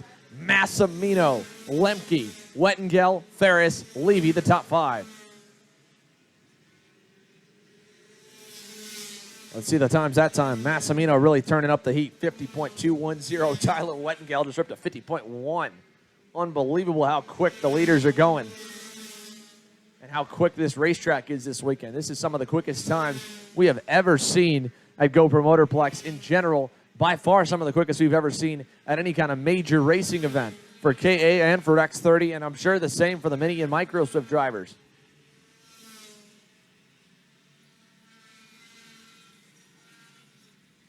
Zilish closing in now on Lida and Rylance for 6th and 7th. Lemke continuing to push away on Massimino to try and even that gap back out.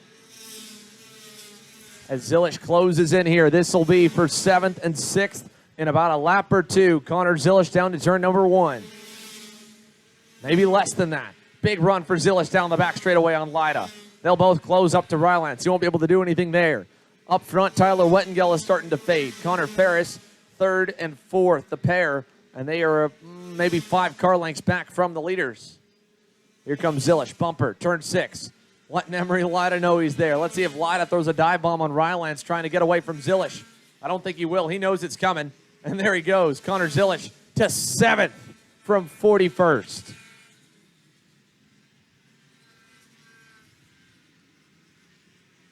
And up the hill here he comes on Adam Rylance. Bumper looking inside. P6 for Connor Zilish from the back of the field.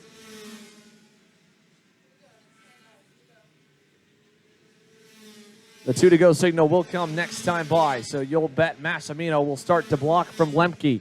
That will be the battle for the win. Connor Zilish is already good buddies off the racetrack with Paulie Massimino. Right now, he is his biggest fan. Massimino is running the KA Senior division at this race as a one-off. He has not competed in the championship. Brandon Lemke is full-time in the KA division. He is fighting Connor Zilish for points, and every point matters here for today for Connor Zilish to rebound, and every point he can keep out of Brandon Lemke's hands is another point that he might have in the championship lead. So Paulie Massimino, Tyler Wettengel, Connor Ferris, Connor Zilish is big fans of all those guys right now, and we're going to see how they fare against Brandon Lemke, who has been one of the smartest drivers out of this group all race long, pushing Massimino away, keeping him away from the pack and keeping the pack away from battling too much and backing up to allow Zilish to get there. As they go down the backstretch, Massimino not going to block yet. He knows Lemke wants to wait till the final lap. But Tyler Wettengel and Connor Ferris are coming along anyway. They're closing in. As they go through turn number 6. 2 kart lengths between the pair. Massimino still leaving the door open. Not worried just yet. He knows Lemke's going to wait till the final lap. 1 kart length between them. Now back up to 2. But Wettengel's coming. Ferris is coming. As soon as Lemke makes the pass, it could be all over there because they might fight for second. Here he goes. Final turn. Lemke's by, but he overcooks it. Here comes Massimino back on the inside. Here comes Tyler Wettengel. Does he send it inside? He does. Wettengel the P2. They'll battle behind Zilish. That'll give him a safe way in 6th. Aiden Levy's lost ground. It's a 4-driver fight for the lead and the win. Look at Brandon Lemke around the outside. On Tyler Wettengel. Can he get clear? It's a game of chicken. Who backs out? Neither of them do. Side by side, Wettengel finally gets by as Lemke gives way. But now, Paulie Massimino with a 2 kart length advantage. Lemke has to block into the hairpin. Wettengel trying to get there, trying to be absolutely perfect. It's not going to happen. Lemke's still blocking. Here comes Ferris. Can't get by. Lemke's back to 3rd. Wettengel's alone in 2nd. Paulie Massimino in a one-off is going to come and steal one. He wins in home turf at GoPro.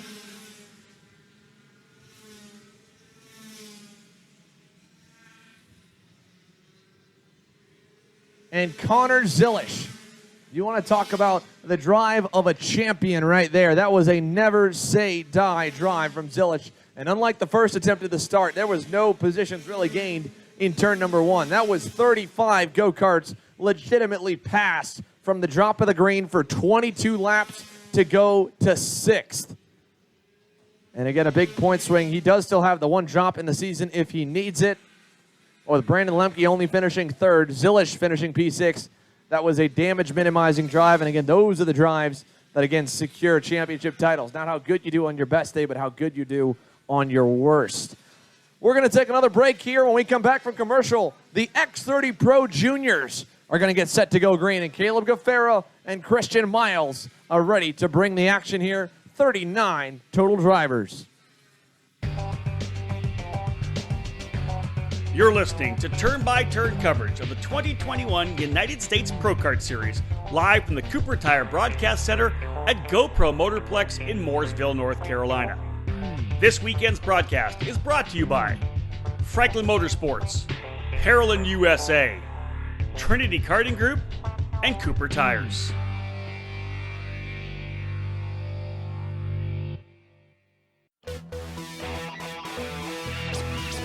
Leading Edge Motorsports is the industry answer to winning in karting. At the helm is industry veteran Greg Bell, who has orchestrated the success of many drivers dating back to the mid-1990s. Based in Lodi, California, Leading Edge Motorsports is the Western importer with IP karting that includes the Praga and Formula K chassis brands. Leading Edge Motorsports provides in-depth driver development for those racers in Northern California and across the country. Arrive and drive services, kart preparation, and driver coaching are available under the LEM tent throughout the season. Bell's record of working with drivers includes recent victories at North America's biggest karting events, including the Rock the Rio and the SCUSA Super Nationals. Greg Bell's knowledge for building engines spans 2 decades and is now under the Mega Power branding, providing a reliable engine service and tuning knowledge. No matter the chassis brand, choose Mega Power to get to the front. Click over to leadingedgemotorsports.com for more and find them on social media to stay connected. At Leading Edge Motorsports, winning never gets old.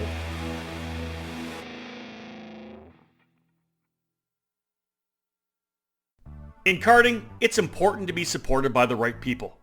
With over 40 years of experience in the sport, Trinity Karting Group has everything you need to make your program successful. We do it all, and we do it right.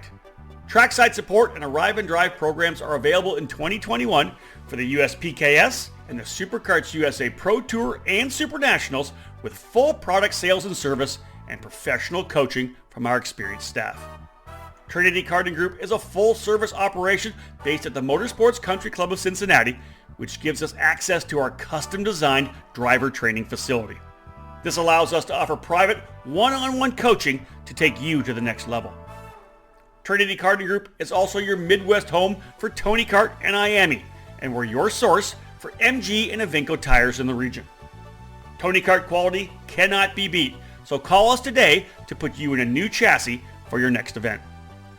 From arrive and drive and coaching programs to the parts you need, let Trinity Karting Group provide you with customer service and a racing experience second to none. Trinity Karting Group has a long history in the sport, a winning pedigree, and we're dedicated to driver development. We take pride in our professional approach and our positive attitude.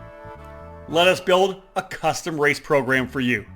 Give us a call at 513-421-4463 or check us out online at trinitykartinggroup.com.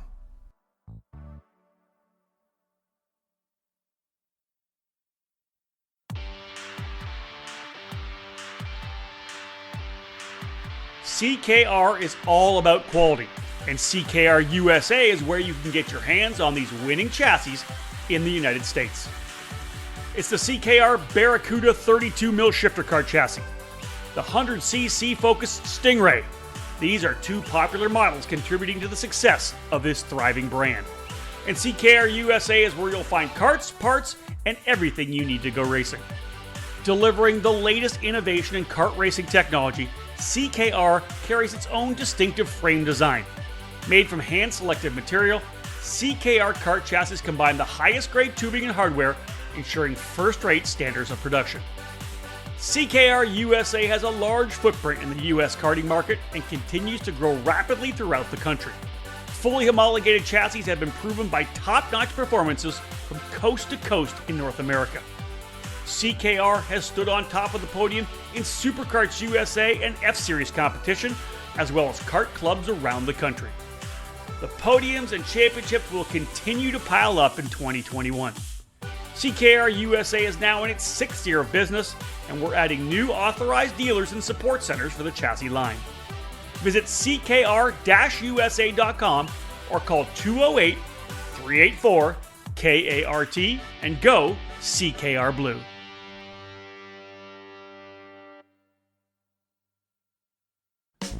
Now back to the 2021 United States Pro Kart Series finale, live from the Cooper Tire Broadcast Center at the GoPro Motorplex in Mooresville, North Carolina, on the EKN Radio Network.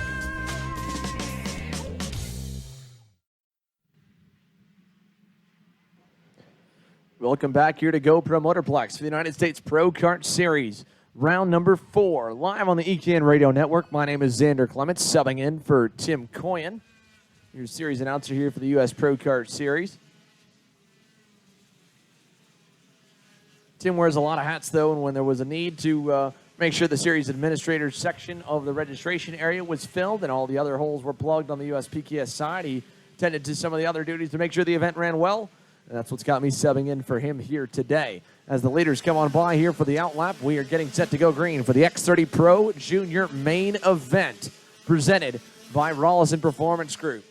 This one should be an exciting one as always. The X30 Juniors put on a phenomenal show when it comes to racing and a lot of unpredictability. It's a lot like college football compared to the NFL. When you look at junior to senior racing, you really don't know what's going to happen. Where you might think they go left, they end up going right. Well, we're going to get to see all of it and how it's going to play out here over the next 26 laps here at GoPro Motorplex. One of the longer main events these drivers will run in the calendar year for the pro national scene. When we look at the X30 Pro Junior class lineup, it's Caleb Gaffera and Christian Miles that make up row number 1 after the pre-final. Jeremy Fletcher, championship contender, alongside his fellow championship contender, Aiden Ingrata. And Miles, in the fight, comes in within 100 points of the lead as well in 3rd. Sebastian Weldon rolls off P5. Justin Ataconis, P6. Max Garcia, Logan Toke, Jake Walker, Julian DaCosta, and we're green. A very fast start through turn number 1. Luckily, they're all going to make it nicely over to turn number 3. Side by side for a couple positions. Oh, we got 2 drivers off, 3 drivers off over in turn 3. Way off in the weeds for one of them. As we try to identify who we lost, the rest of the field rockets out of turn number 4. Let's see, it looks like definitely one. Oh, man, we got a couple collected. One on top of another out of turn number 6. That was Jorge Ortiz on top of Cooper Beasley. They got going. There's still more spinning. There's a barrier now in the center of the racetrack over towards turn 7. They're going to try and clear all that up here, but the juniors going at it hard. We've already got one, I can tell here, with a potential messed up bumper, one of the Mike Doty Racing Cosmics, unfortunately. Only one driver lost in all the madness, but they are definitely full gas here down to turn 1 as Miles takes the train to the inside of Sebastian Weldon. Ingrata followed, so did Max Garcia. And one more driver as well we're trying to identify up at the front of the field. Nonetheless, your leader, Caleb Gaffera, followed by Jeremy Fletcher and Christian Miles now. The driver that was there, that was one of the Mike Doty Racing Cosmics. I don't know if that was Jake Walker or Rowan Gill. The other one a little bit buried further in the pack. It looks to be Jake Walker. That's the driver up front. No, we got a different one. That's actually the 730.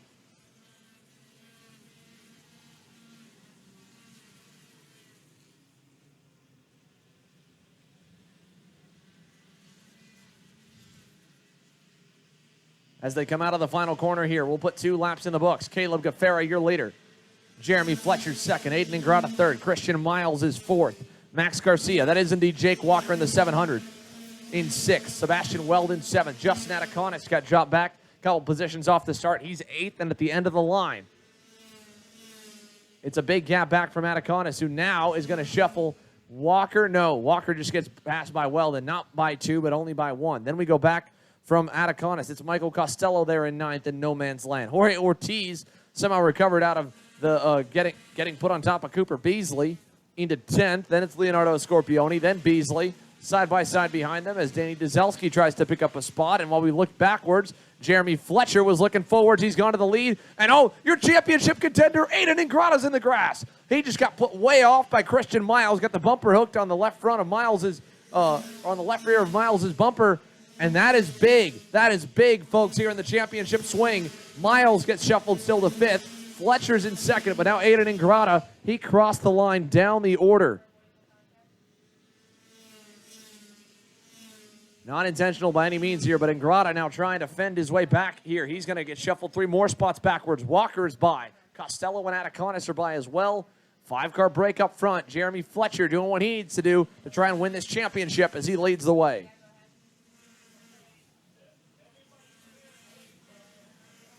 Side by side here as Michael Costello went by on Jake Walker that time. Justin Ataconis still right there. But this is in the 2nd group now. 5-driver breakaway up front. Jeremy Fletcher leads. Caleb Gaffera 2nd. We've got the meatball flag coming out here this time. And this looks like it is going to be for the 755 of Leonardo Scorpioni, who is just inside the top 10. So is Scorpioni going to get pulled off?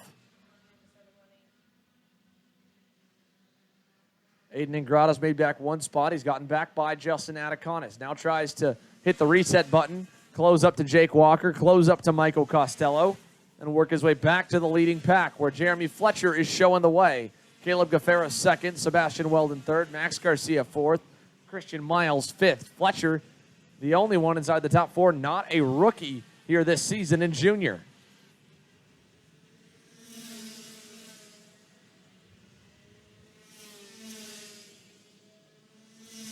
Aiden Ingrata was able to get by Jake Walker that time. Moves him another spot back forward. He's a couple seconds back from the lead pack, but only about a half second back from Michael Costello.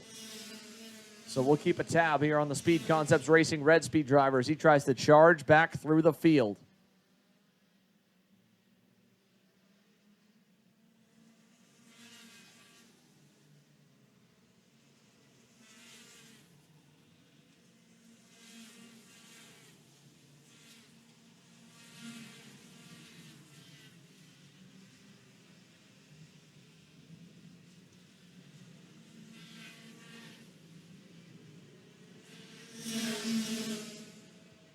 Caleb Gaffera now going to go back to the lead as he's tired of following Jeremy Fletcher.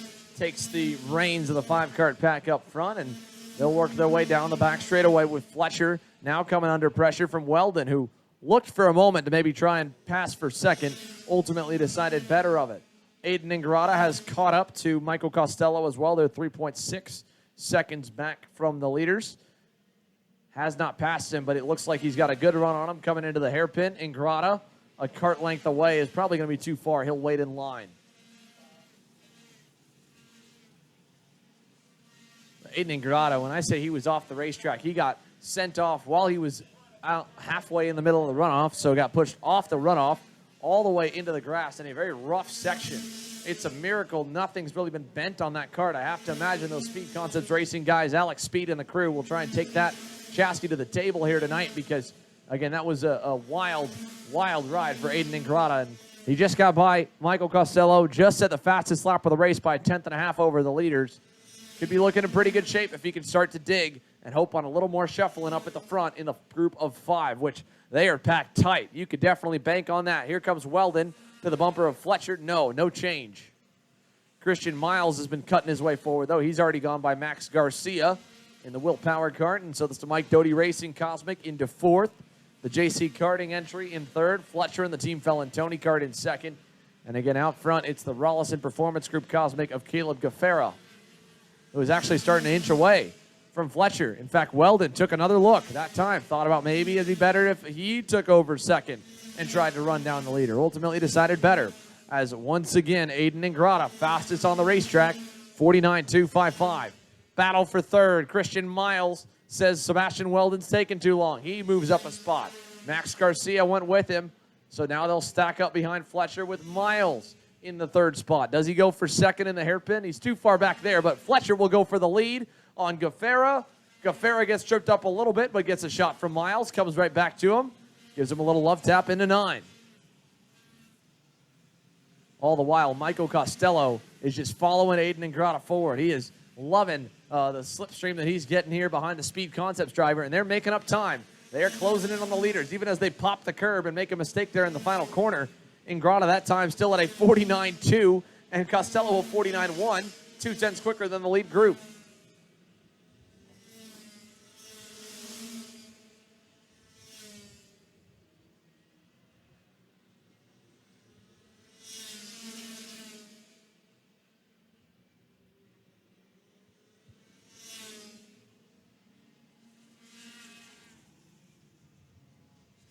Oh, contact there in turn number 8.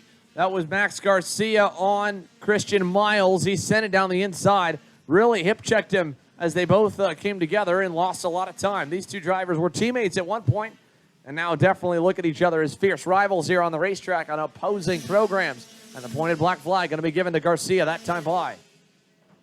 The X30 Master class next to go out onto the racetrack as the field heads towards turn number 3. Fletcher getting some help from Caleb Gaffera. Garcia's move might have put them a little bit out of the drafting window. So let's see if Garcia can get back into the tow. The good news for Ingrata, it's backed them up closer to him. So he and Michael Costello can keep trying to chip away at the big lead initially set here. Just as in the same way we talked about a championship level drive out of Connor Zilich to not give up from having to start P41 and drive through the field to minimize damage. That's exactly what Aiden Ingrata has been put in the position to try and do. He could have just given up, started making mistakes, or get frustrated when he got knocked off the racetrack. He's put his head down. He's worked his way back to 6th. He's lapping quicker than anybody else on the racetrack, and he is trying to close up to the lead group. That time by Ingrata, 4/10 faster than Jeremy Fletcher. He is flat flying right now, 2.6 seconds back from the leader.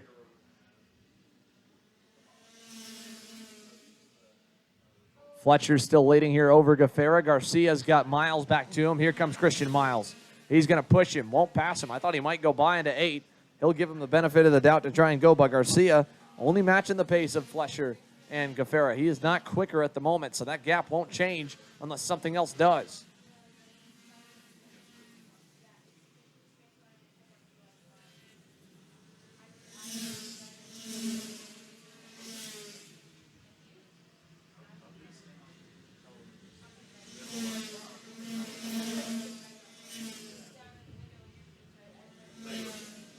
That time by Aiden Ingrata, 48.93, another 2.5 tenths chipped off the lead. Miles taking his place back in 3rd, takes it away from Garcia in turn 4. That'll give Ingrata a little bit of a closer gap to try and close in, at least to get to the podium.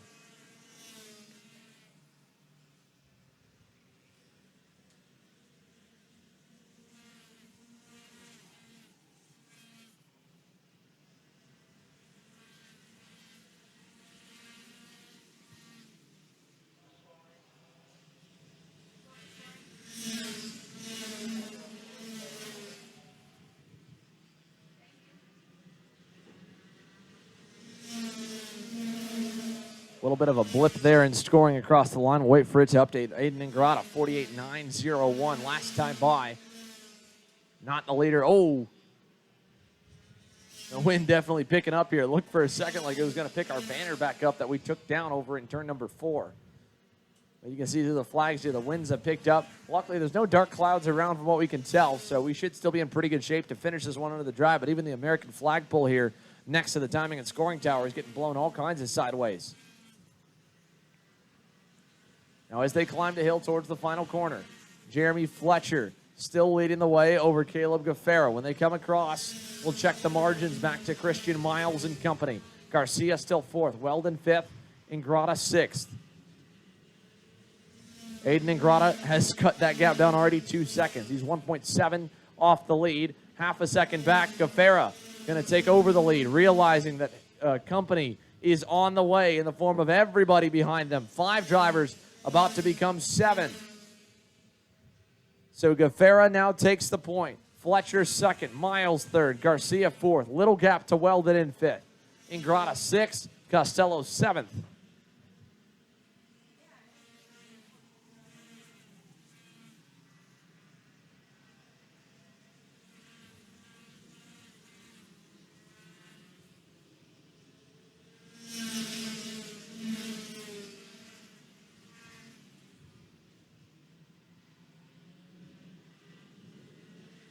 11 laps to go here for Caleb Gaffera. Jeremy Fletcher, Christian Miles again up there to 30s. A kart length back from Fletcher now.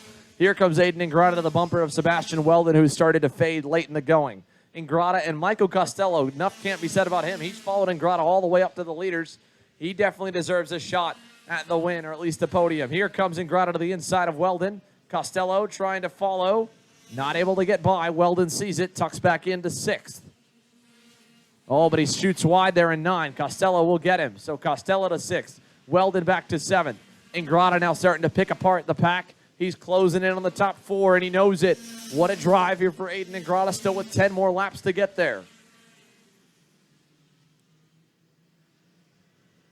There's been the spin and win here at GoPro Motorplex with Ugo Chukwu about 7 years ago at the Rotax Pan American Challenge, and now we might see a dirt rallycross and win as they battle for the lead. And oh man, what a job by Jeremy Fletcher, Christian Miles, and Caleb Gaffera to keep that all together. They both blew by Gaffera, and every single driver in the top 3 just clobbered the curbing, and somehow or another we're all clean and green.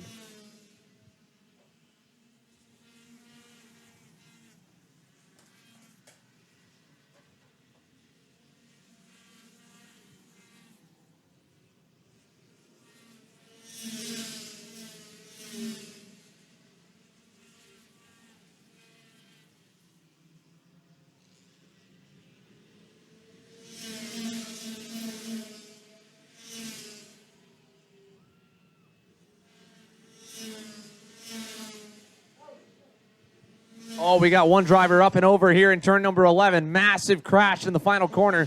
Flipped over and against the outside barriers. Not sure exactly who we've got over there. It looks to, that might be Jacob Kolar. And the officials are checking him out as they race for the lead.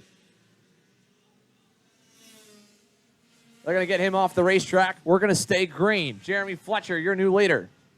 Battle for second. All over the place now. Garcia, P2. Miles, P3. Gaffera back to 4th. Here comes Aiden Ingrata to the bumper of Gaffera. Not going to go by into turn number 1. Jeremy Fletcher with a nice little gap. So unfortunate end of the day for Jacob Kolar, but that kid's a trooper. Did not want to stop the race, so he walked off the racetrack with the officials. Told them, here, check me out off the side.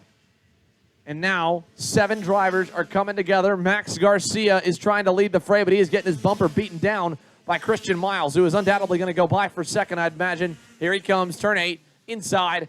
He'll go by. Gaffera going to come as well. Ingrata, no, Ingrata's on top of Garcia. Man, what an up and down race it's been for Aiden Ingrata. I don't know how he somehow is still going, but he's still there as Fletcher's trying to get away. Ingrata's got to find a way to navigate through this mess here before it's too late. 7 to go.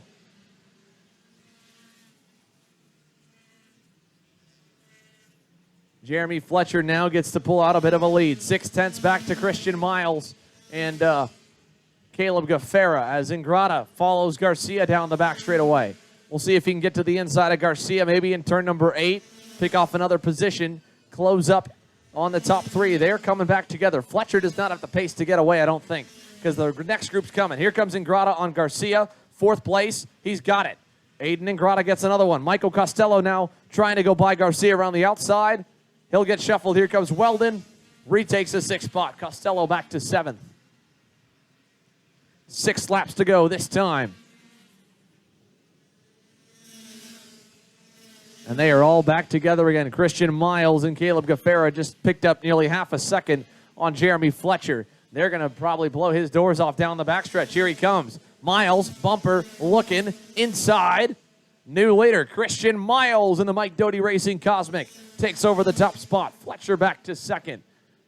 Gaffera 3rd. And Aiden Ingrata is still digging. He's pulled away from Weldon. Now he's got 3 drivers left to get back to the top spot. And he wasn't even there before. He has crawling higher than where he even started. And they are continuing to battle ahead of him. Fletcher just went back by, took Gaffera with him on Miles. Now Gaffera on Fletcher for the lead, and it's all opening up. Here comes Aiden Ingrata, licking his chops as he watches them fight again to 1. Fletcher, this time with Miles, goes by. 5 laps to go, and it is all heating up in X30 Junior. Aiden Ingrata was sent rally crossing through the grass on the outside of turn 9 early on in this main event. Was more than 3.5 seconds back. Has driven his tail off to get up to the lead group. And now he is really fighting in the pack. P4 on the bumper. Caleb Gaffera, turn 7, turn 8. Who goes to the inside? It's Gaffera on Miles. Ingrata trying to follow. He's almost there on Miles. He can't get there clear. Miles hangs on to third. Black flag's given here to a couple drivers coming across the line. That'll clear the way for the leaders. Here comes Ingrata. P3 on Miles. He gets him. Miles gets shuffled wide, and Aiden Ingrata's onto the box. And that's a championship contender. Those are some massive points he just took away from Christian Miles, gave back to himself. And now the other driver, he's fighting for the championship. Well, that guy's in the lead. Jeremy Fletcher getting a little help from Caleb Gaffera down the back straightaway. But it's no use. Aiden Ingrata is hooked up and flat flying. 2 kart lengths back from Gaffera through 5 and 6. Through the infield here. 4 laps to go. Can Aiden Ingrata pull it off? He's 2 karts back from Gaffera as they go through the hairpin. It still could be anyone's game here. Jeremy Fletcher, you cannot underestimate the guy. He is one of the smartest junior drivers I've seen. Usually is able to come out on top in these head-to-head battles in these big pack fights. It's very rare you see him get straight up bested without getting knocked out of the way. Caleb Gaffera spent a lot of time racing a little bit of everything over the last year to try and up his pedigree in only his rookie junior season. And he is working now the inside on Fletcher for the lead. Fletcher tries to crowd him, and they make contact. And around he goes to the top spot. Fletcher back to second. Ingrata still waiting and watching in third. But that's been Aiden Ingrata's strength this year, has just been raw pace. Nobody's been able to match. Now they all go to the bottom. Everybody gets knocked into each other. Miles throws a hip check at Garcia and gets by him. That moves him to 4th. Garcia back to 5th. It is bumper to bumper, and it is about to go crazy. Here comes Ingrata for 2nd. On the championship leader, he gets by on Jeremy Fletcher. Aiden Ingrata into 2nd. 2 to go. 1 more driver in front here. Ingrata knows he can get there. He's trying to hope that he doesn't have to block down the backstretch, but they're stacking up behind him. He's going to need to cover it off this time if he wants to hang on. He throws it in deep, stays in front. Fletcher trying to beat the bumper off. He can't. They're side by side now. Garcia on Costello. He'll take 5th away. Now we're finally in the infield. This is where they can get a little bit technical, drive away a little bit. They're spread out, so no one's going to throw anything into turn number 8. That'll allow Ingrata to try and close back up as Caleb Gaffera leads with a lap and a quarter to go. Gaffera, half a kart length up front in the RPG Cosmic. It is every single team in the paddock right now being represented. 7 different operations, having 7 different drivers in this lead group. Fletcher looking on Ingrata. He's got to go by him. He goes for 2nd. This could open it up. It could give Caleb Gaffera a freebie as the 3 drivers involved in the championship are fighting each other down the back straightaway. Fletcher blocks down to turn number 4. Again, this is going back to that extra mental game that Jeremy Fletcher has. Now Christian Miles going on Ingrata. He'll shuffle him back to 3rd. Fletcher trying to get there to Gaffera. He's driving it everything he's got. 2 kart lengths away. Miles throws a block down the inside. Fletcher closed. It's not going to get there. He needs a perfect turn number 9. It's close. It's so close. It's not enough. Side by side for 3rd there as they come to the double checkers. Caleb Gaffera will score another U.S. Pro Kart Series win in 2021. And Ingrata gets by Miles at the end, but that run forward ends at 3rd. And nonetheless there, the recovery important for Aiden Ingrata. The unfortunate part, his championship contender, P2, just up the road from him. All in all, a very good drive for Aiden Ingrata to try and make up some ground. We've got the X30 Masters next up. Scotty Roberts and Scott Kopp set to lead the field to the green. Stick with us, folks. eKartingNews, the official news provider and media partner of the U.S. Pro Kart Series, rolls on here with the EKN Radio Network, live from GoPro Motorplex for the U.S. Pro Kart Series season finale.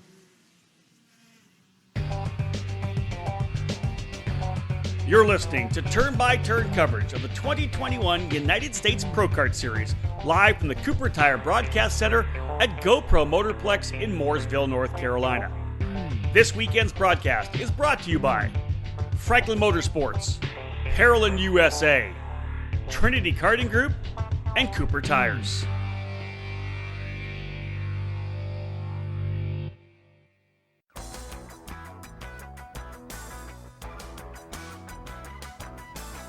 In racing, experience is priceless. Franklin Motorsports is a leader in the karting industry with over 50 years of combined karting experience, and we can provide you with everything you need to go racing. With a large online product selection, select track support events, and a wide variety of shop services, Franklin Motorsports is your complete karting source.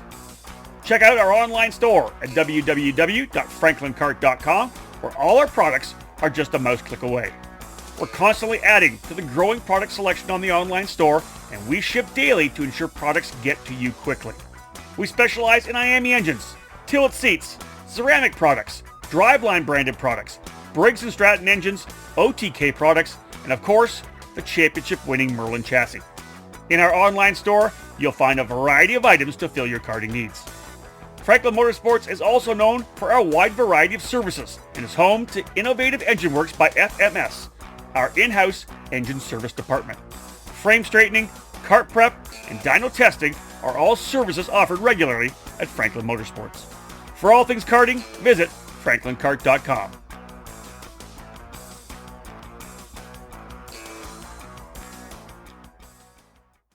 Wins at the sport's biggest races and championships across all levels of karting make up the resume for Nitro Kart. The Nitro Kart has made its statement as the best, fastest, and most reliable cadet chassis on the North American karting market. The 2021 Cadet is the evolution of that success, featuring the latest development and components to put you at the front. If you want to win in Cadet, get a Nitro Kart and join the team. The Nitro Kart Cadet claimed 5 victories at the SCUSA Pro Tour, including the Mini Swift Championship in 2020. At the United States Pro Kart Series, Nitro Kart Cadet earned 5 wins and 14 podiums in mini and micro competition. For a second straight year, Nitro Kart won the U.S. Rotax Grand Nationals in the Minimax division, bringing the title total to 4 in 4 years. If you've seen it on track, it certainly caught your eye. Dominating the 4-cycle world is the Nitro Kart Lefty chassis. The chassis is designed for the Briggs & Stratton 206 engine with a left side mount for better weight distribution. The Lefty is available in cadet and full-size frames. The Nitro Kart Lefty won the CKNA Grand Nationals 4 in both sportsman and junior categories, with fast time in qualifying for the senior division. Drivers with the Lefty were ranked number 1 in the Briggs & Stratton Weekly Racing Series for junior and cadet divisions. Team Nitro Kart will be at all major events in 2021 with programs tailored to every driver's needs. Focused on driver development, the cadet program under Team Nitro Kart has helped develop some of today's stars, including Brent Cruz, Parker DeLong, Ben Mayer, and Spencer Conrad. Visit Nitro Kart online and find them on Facebook and Instagram.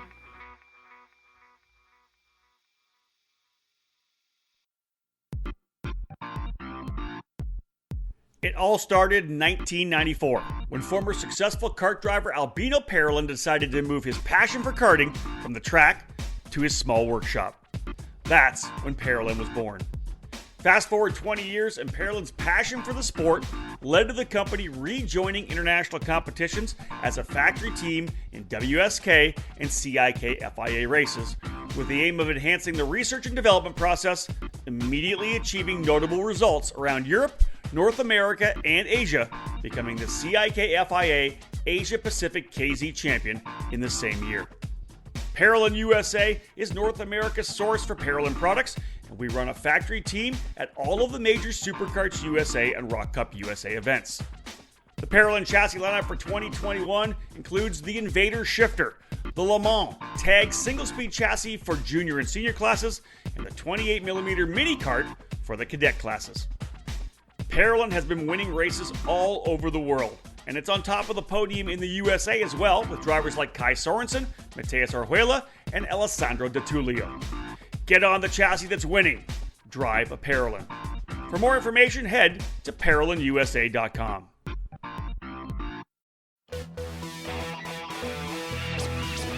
Leading Edge Motorsports is the industry answer to winning in karting.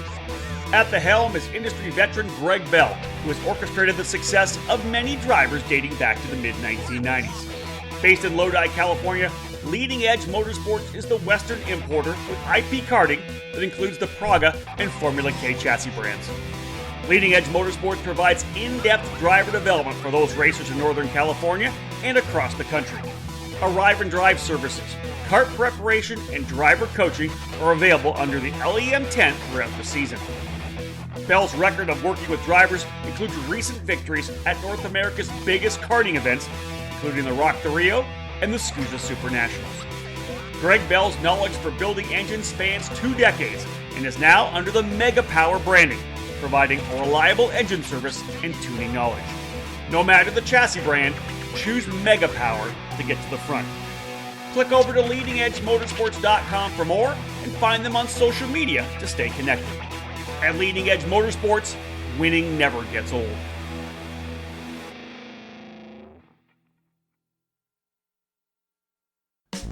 Now back to the 2021 United States Pro Kart Series finale, live from the Cooper Tire Broadcast Center at the GoPro Motorplex in Mooresville, North Carolina, on the EKN Radio Network.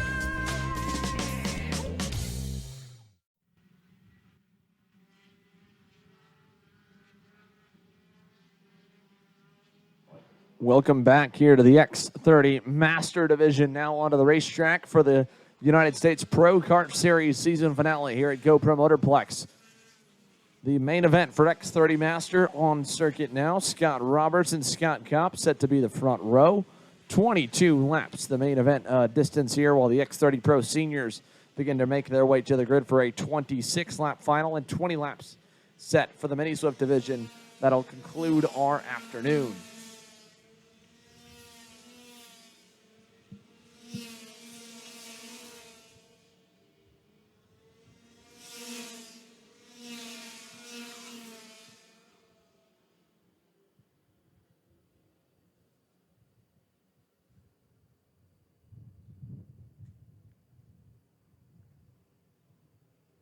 As the field makes its way through to turn number 8, let's get you through the starting lineup. What you got coming your way here for X30 Masters, presented by Speed Concepts Racing. First of all, as we mentioned before the break, Scott Roberts will start on the pole here after winning the Prix final by just a hair over Scott Kopp in the Franklin Motorsports OTK. Danny Robertson to the inside of row number 2 in the Brawlison Performance Group Cosmic before Privateer Alex Mueller. Then row number 3, we'll find Rob Mayer and Mario Barrios, a couple of RPG Cosmics as well. Then Frank Runco in the Full Tilt Racing Tony Kart to the inside of Edward Fortier. Miguel Meyer in the Crosslink competition entry starts to the inside of Laurentiu Mordan aboard the Techno to round your top 10. Then it'll be Christian Vomir and Paul Montepoli on row number 6. Steven Stowe and Scott Carapalati, row 7. Diego Rodriguez, Kim Carapalati, row 8. Connor Hare, John Robichaux, row 9. 18 drivers. X30 Master, let's go racing down to turn number 1. Good start for the inside couple of drivers, and they're all going to fight their way up the hill to turn number 3 with Scott Roberts getting away to the early lead. Danny Robertson able to slip into second. Scott Kopp back to 5th off the bat as Alex Mueller dropped in line into 4th. Mario Barrios up the order as well. He moves into 3rd. Great start for Barrios. Barrios actually back P6. The driver in 3rd on the racetrack, Rob Mayer. And Scott Roberts is a problem coming out of the hairpin. I don't know what bogged him down, but he just lost a ton of time. So now Scott Roberts is back to 6th, and your new leader is none other than Danny Robertson. I don't know what just happened, whether it was a misfire or what there. I caught the end of the hairpin corner, but Scott Roberts was out in front on his own, and now he slide jobs on the inside of another driver in turn number 1 to take over 5th. That'll send that guy a little bit further backwards.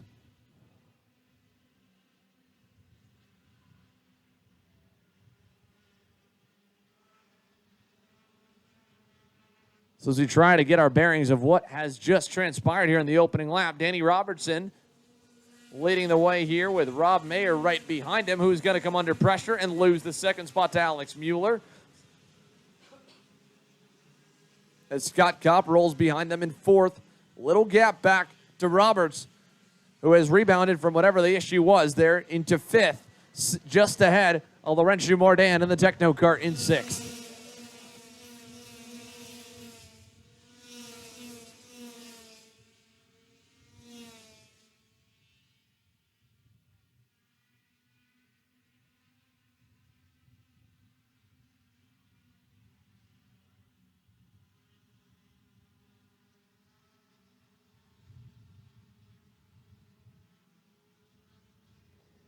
Got one driver slow. That is John Robichaux over on the outside at turn number 4 with an issue as we've got a pass for the lead.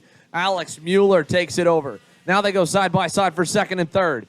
Look at that. That is Robertson sledding into third. Mayer into second. Roberts drops back to P4. Mardan P5. Scott Kopp, the biggest loser. He goes down to 6, just ahead of Mario Barrios. But local kid Alex Mueller leading the way now through turns 1 and 2. Up by 5 car lengths over the rest of the pack as they head towards turn 3.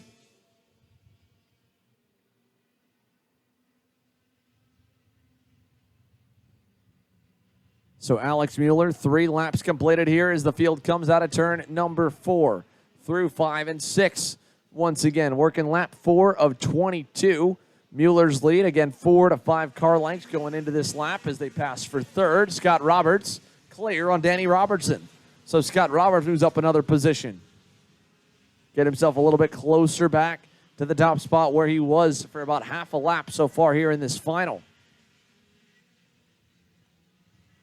4 laps complete, 18 laps to go. Alex Mueller is your leader over Rob Mayer, who is trying to track him down just a little bit. Roberts is third. Fastest driver that time, Edward Fortier Jr. in the 525.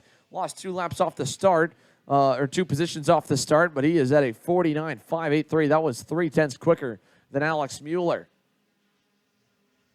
In fact, that whole pack goes back to Fortier. It is a loosely tied together lead group right now, but it might get a little bit tighter if Rob Mayer makes that move for the lead. He's close to Mueller, gives him a little love tap, and they run wide in 8, and that'll stack them up. Here comes Roberts closing in. Robertson is there as well. Scott Roberts and Danny Robertson closing up for 3rd and 4th.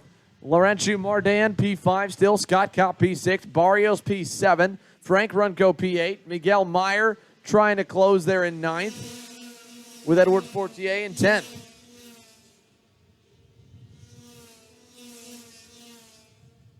Up the hill and down the back straightaway we go here in X30 Masters. Alex Mueller, 16.5 laps remaining here as he tries to lead the way out front. 2 kart length cushion back to Rob Mayer. Scott Roberts obviously involved in the championship fight. So is Scott Kopp. So is Mario Barrios.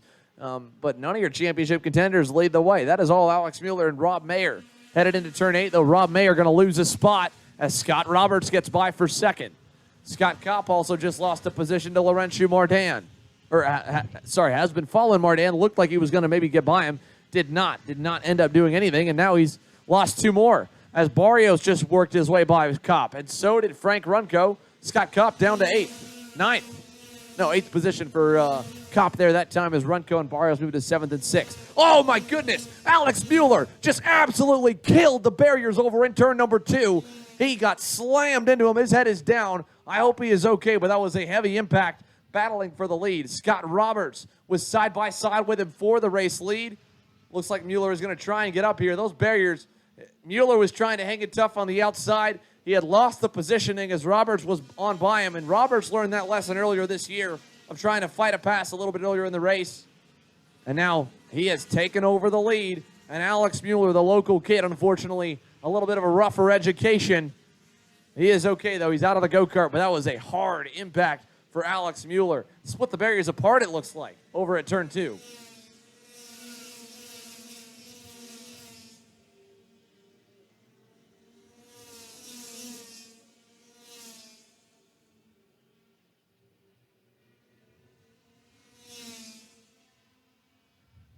Through turn number 4 here. Now it's a big gap for Scott Roberts. Back to Rob Mayer and Danny Robertson. It's nearly a 2nd lead as they all kind of checked up there with Mueller spinning like a top and popping some water out of those barriers when he smashed them.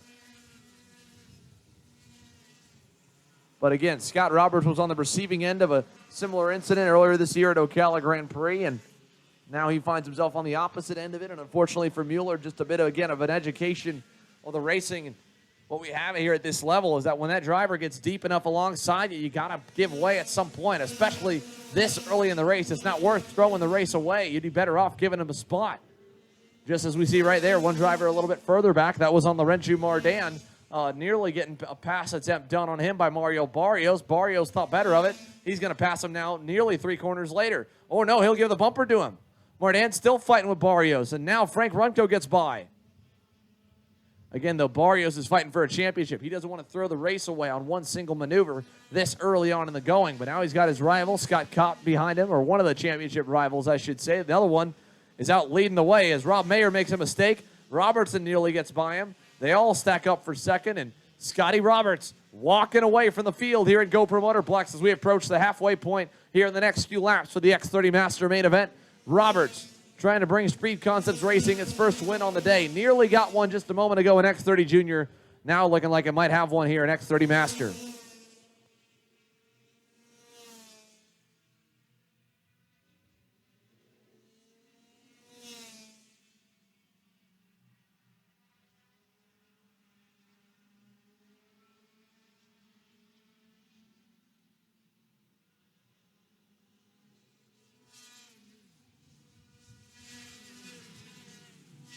Late move on the brakes there for Danny Robertson. He's going to get by Rob Mayer, force him wide.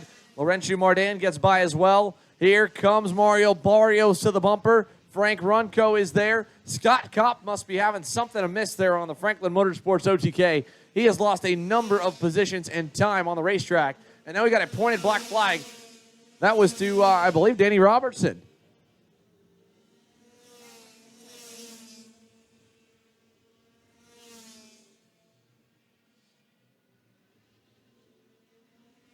Side by side to turn 4. They'll trade places for second again. Robertson's wide. Robertson's way wide. Problems for Danny Robertson. Oh, no. One of the Rollins Performance Group Cosmic drivers slowly making his way through the infield, hand in the air. Danny Robertson has a bent axle, it looks like. Heavily bent axle. I don't know if he made contact when they were passing in turn number 4, but Danny Robertson is out here at the halfway marker. Scott Roberts still your leader. The new order behind him, Mario Barrios into second. Third on the racetrack's Laurentiu Mardan. And he was getting a signal there from one driver behind him. Man, why are you starting to block? Because he was starting to move low and try to cover off the inside from Edward Fortier. Fortier said, no, man, just keep going. I don't want to lose a shot at the podium or at second. Focus forward. And so Mardan stayed in position, and now he's got them back up to Barrios again. Fortier still there in the 4th spot. 5th on the racetrack's Frank Runco. He's under a little pressure from Miguel Meyer, who's looking inside. Meyer gets by, and Runco gets tripped up by it. Loses some ground. He's right ahead of Rob Mayer. So Miguel Meyer up 2 spots this lap already. A steady drive forward here for the Crosslink competition driver. Moves himself up into 5th. All this happening here while Scott Roberts is long gone. He's about a half second a lap faster right now than everybody in this pack behind. Ripping out 59 3s and 2s. Mario Barrios that time nearly a 49.8 at a 49.79. Laurentiu Mardan was a little bit quicker, but he's in the toe of Barrios. The real measure, again, is Barrios to Roberts because they have no draft in front of them. Mardan did get a good run through 6th, though. We'll see if he can close up to Barrios. Challenge for second. 9 to go this time by an X30 Masters.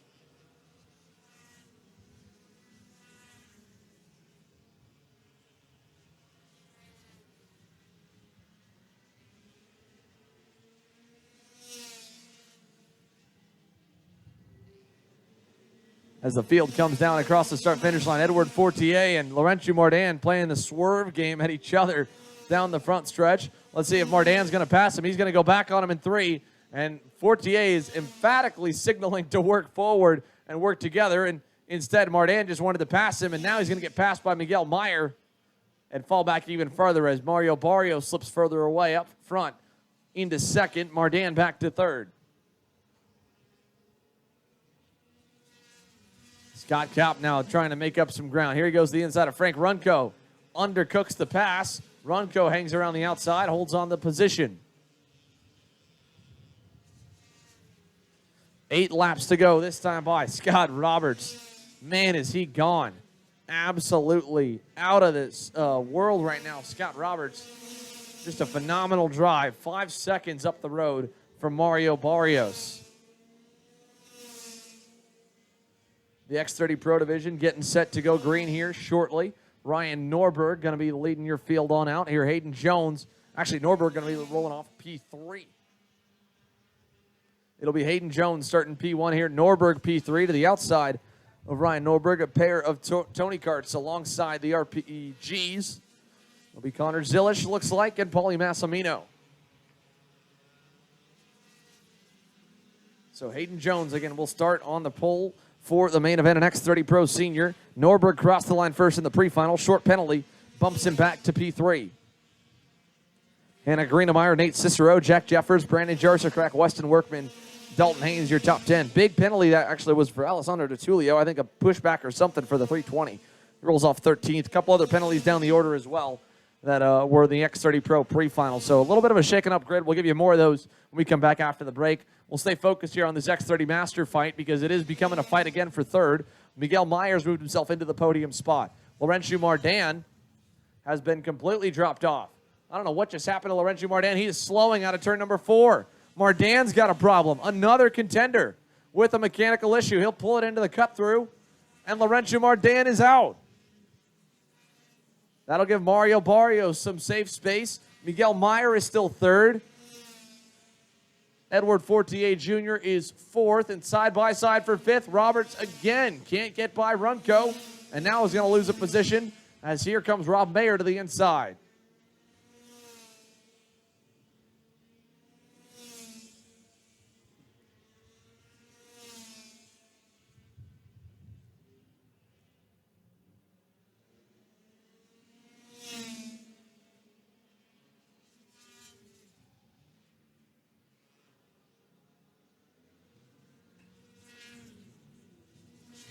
The field continuing to spread out here. Closing stages of X30 Master Racing with Scott Roberts putting on a clinic. The first division today we've seen with one driver head and shoulders above the field and able to break away successfully. That gap was 5.5 seconds last time by. He is continuing to add 3 to 5 tenths per lap. Mario Barrios digging to get away here as he comes across. Loses another 3.5 tenths. Puts the gap to 6 seconds. He's got 1.6 of his own, though. Back to Miguel Meyer in third. Edward Fortier Jr. in fourth. And it's 5.5 laps remaining here for the Speed Concepts Racing driver in the Speed Concepts Racing sponsored X30 Master class.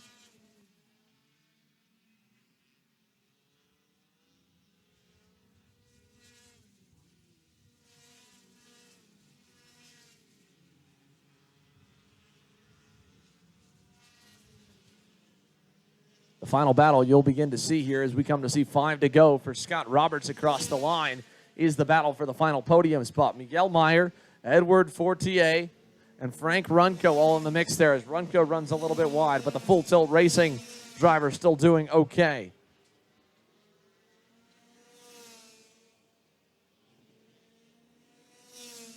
But just 5 laps remaining, make it 4 for Scotty Roberts to snag another main event win, and this one probably be one of the most dominating ones he's had in just a moment because he has had a great year, a banner year with multiple wins. This is going to put 2 events and 2 race victories here in the books for Scott Roberts over the last 2 rounds of the U.S. Pro Kart Series. Still with another day to go. It's going to really help him in the championship fight. It's going to help in a lot of ways as he starts to look towards trying to become the 2021 X30 Master National Champion. And down to turn number 1, 3 to go. 3 laps remain. He could coast almost all the way to the finish with this point. Mario Barrios, 6.5 seconds back as the battle for third's heated up. Fortier's gone by, so has Frank Runco. Miguel Myers dropped to P5.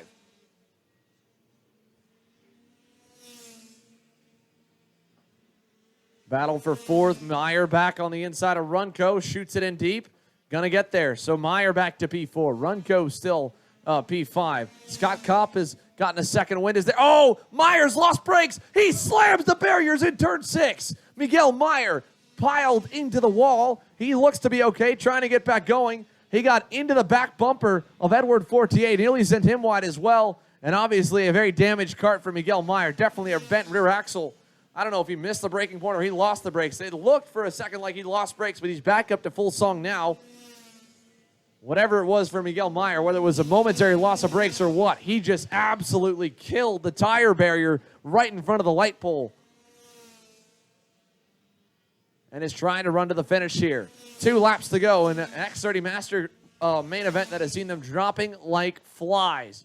Roberts is now up by 7 seconds over Mario Barrios, maybe more than that. Edward Fortier Jr. is looking for a podium result. Frank Runco trying to get there as well in the Full Tilt Racing Tony Kart. And reigning champ Scott Roberts has avoided all the carnage. He's in 5th. Still has an outside shot at this podium, but they've got a lap and a quarter left. White flag in the air for Scotty Roberts.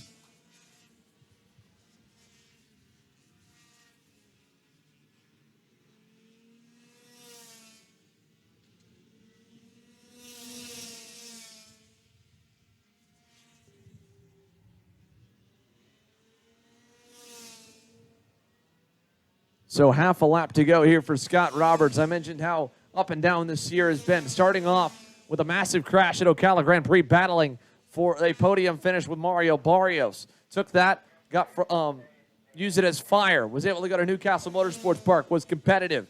Went to Road America, was competitive. Had a dominating win there. And now, in the most dominating win we have seen from him this season, I believe, Scott Roberts will collect the double checkers in easy fashion here for the Speed Concepts Racing X30 Master class. Second will go to Mario Barrios, who ended his Road America, spun around and sideways, and at the line, it'll be side by side, door to door, Fortier and Runco. And he runs him all the way to the grass, but Fortier hangs on for third unofficially. We'll see what the officials say for that one, though. X30 Pro Senior coming up next. Stick with us, folks. The headline division. 2 more main events still to come here on the EKN Radio Network from GoPro Motorplex.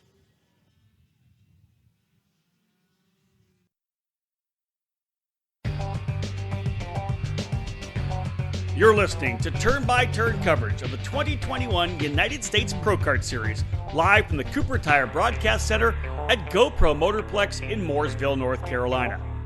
This weekend's broadcast is brought to you by Franklin Motorsports, Parolin USA, Trinity Karting Group, and Cooper Tires.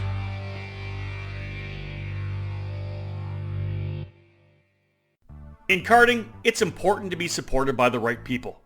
With over 40 years of experience in the sport, Trinity Karting Group has everything you need to make your program successful. We do it all, and we do it right.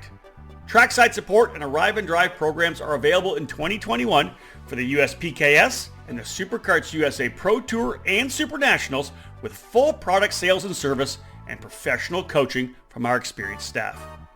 Trinity Karting Group is a full-service operation based at the Motorsports Country Club of Cincinnati, which gives us access to our custom-designed driver training facility. This allows us to offer private, one-on-one coaching to take you to the next level. Trinity Karting Group is also your Midwest home for Tony Kart and IAME, and we're your source for MG and Avinco tires in the region. Tony Kart quality cannot be beat, so call us today to put you in a new chassis for your next event. From arrive and drive and coaching programs to the parts you need, let Trinity Karting Group provide you with customer service and a racing experience second to none. Trinity Karting Group has a long history in the sport, a winning pedigree, and we're dedicated to driver development. We take pride in our professional approach and our positive attitude. Let us build a custom race program for you. Give us a call at 513-421-4463 or check us out online at trinitykartinggroup.com.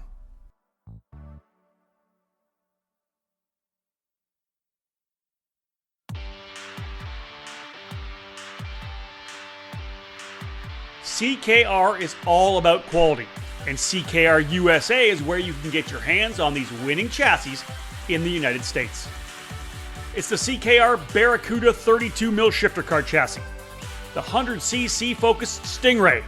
These are 2 popular models contributing to the success of this thriving brand. And CKR USA is where you'll find karts, parts, and everything you need to go racing. Delivering the latest innovation in kart racing technology, CKR carries its own distinctive frame design.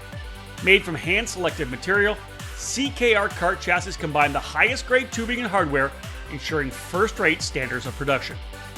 CKR USA has a large footprint in the US karting market and continues to grow rapidly throughout the country. Fully homologated chassis have been proven by top-notch performances from coast to coast in North America. CKR has stood on top of the podium in SuperKarts USA and F-Series competition, as well as kart clubs around the country. The podiums and championships will continue to pile up in 2021. CKR USA is now in its 6th year of business, and we're adding new authorized dealers and support centers for the chassis line. Visit ckr-usa.com or call 208-384-KART and go CKR Blue.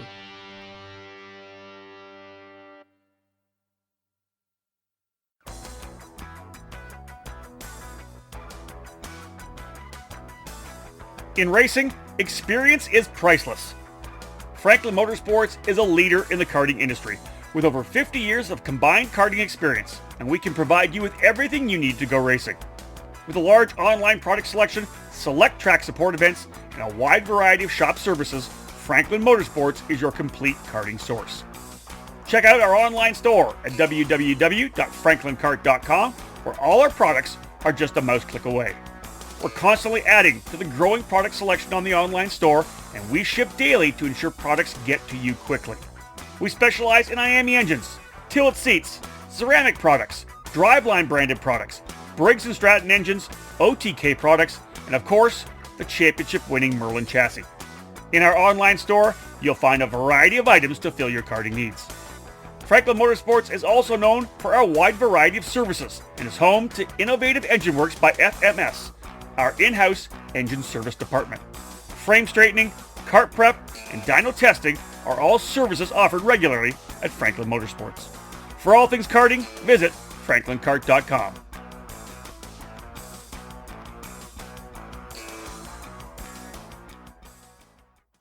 Wins at the sport's biggest races and championships across all levels of karting make up the resume for Nitro Kart.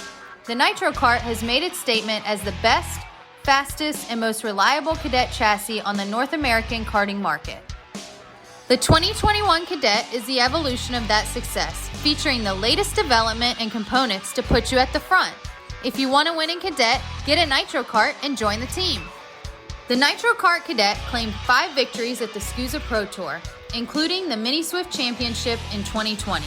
At the United States Pro Kart Series, Nitro Kart Cadet earned 5 wins and 14 podiums in mini and micro competition. For a second straight year, Nitro Kart won the U.S. Rotax Grand Nationals in the Minimax division, bringing the title total to 4 in 4 years. If you've seen it on track, it certainly caught your eye. Dominating the 4-cycle world is the Nitro Kart Lefty chassis. The chassis is designed for the Briggs & Stratton 206 engine with a left side mount for better weight distribution. The Lefty is available in cadet and full-size frames. The Nitro Kart Lefty won the CKNA Grand Nationals 4 in both sportsman and junior categories, with fast time in qualifying for the senior division. Drivers with the Lefty were ranked number 1 in the Briggs & Stratton Weekly Racing Series for junior and cadet divisions. Team Nitro Kart will be at all major events in 2021 with programs tailored to every driver's needs. Focused on driver development, the cadet program under Team Nitro Kart has helped develop some of today's stars, including Brent Cruz, Parker DeLong, Ben Mayer, and Spencer Conrad. Visit Nitro Kart online and find them on Facebook and Instagram.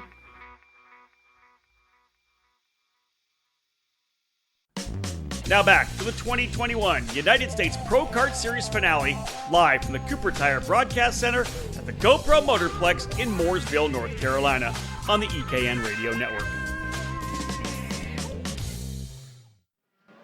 Well, this is it.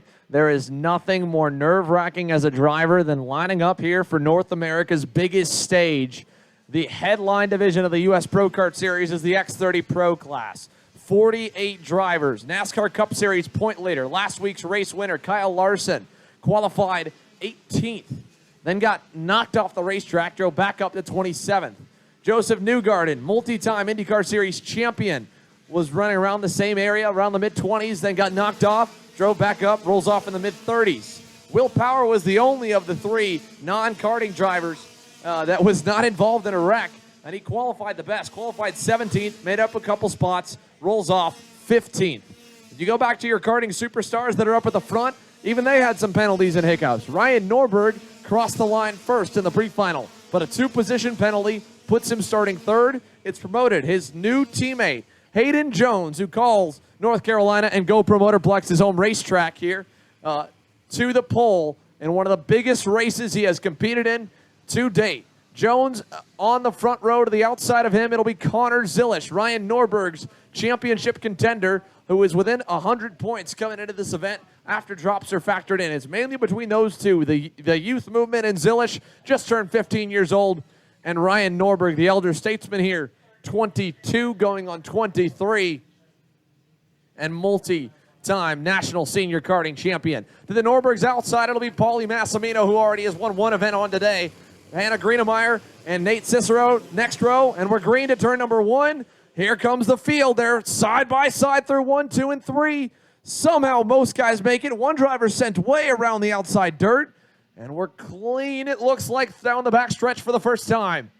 Everybody flocks down to the bottom side here for the first corner, and it is easily away here for Hayden Jones and Connor Zilisch. Ryan Norberg leads the rest of the pack. They're single file for the most part through 5 and 6 as they all try to jump on through.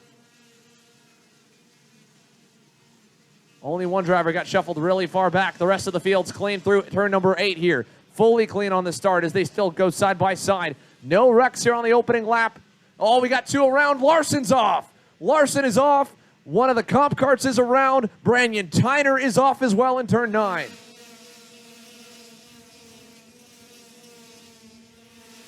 Kyle Larson, unfortunately, here, first lap, same corner with an incident. I don't know if this time he didn't really have much where to go. A couple scary close calls, especially for a guy that's got to fly to Texas Motor Speedway tonight to battle for a Cup Series championship. We go back up front. Hayden Jones still the leader. Connor Zilisch second. Ryan Norberg has been shuffled backwards. It is now Paulie Massimino into third. Norberg is fourth, blocking from Hannah Greenemeyer for fifth. Brandon Jarzakrak, the reigning national champion, 4-time ongoing. Currently P6 on the racetrack, just ahead of rookie Jack Jeffers. Go back behind Jeffers. That's Nate Cicero. Then it's Dalton Haynes. Will Power into the top 10 or 11, I believe, now as they battle for the lead. Here comes Paulie Massimino to the inside. He crossed them all over, and Massimino, Zilisch is by. Jones going to hang on to third. Paulie Massimino, watch Zilisch send it down the inside of Jones. Now he starts to look to block. No, they're all going to stay single file. Look at this train of go-karts. It is probably 13th or 14th. We go back to Thomas Neveau there in the Trinity Karting Group Kart Republic. What a line to start this main event. Massimino, your leader through the infield here on lap number 3. Battle for fourth. That's Hannah Greenemeyer. She's going to shuffle Norberg back. Tired of following, and Greenemeyer moves to P4. Jarzakrak still on Norberg's bumper through turn number 9.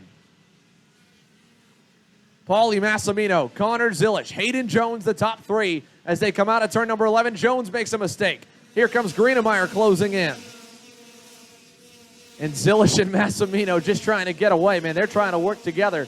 Two drivers talk to each other on the grid. They knew they were outnumbered by the RPG Cosmics all around them, so that I don't imagine they'll fight too hard if they have a shot at pulling away. Jones, though, great run through 4, stays close. Greenemeyer still right there in 4th. Then Norberg in the 5th position. Jarzakrak 6th. Jack Jeffers fading a little bit here in 7th. He's under fire, and he knows it. He's blocking from Dalton Haynes. Haynes sends him, knocks him sideways. They're door-to-door to 9. Haynes will get clear. Alessandro Natulio gets into Will Power in the right rear and knocks Will Power out of turn number 9. Will Power, highest running he's been all day long, and now he gets turned sideways in contact with the parallel of Alessandro Natulio, who had the nose down the inside.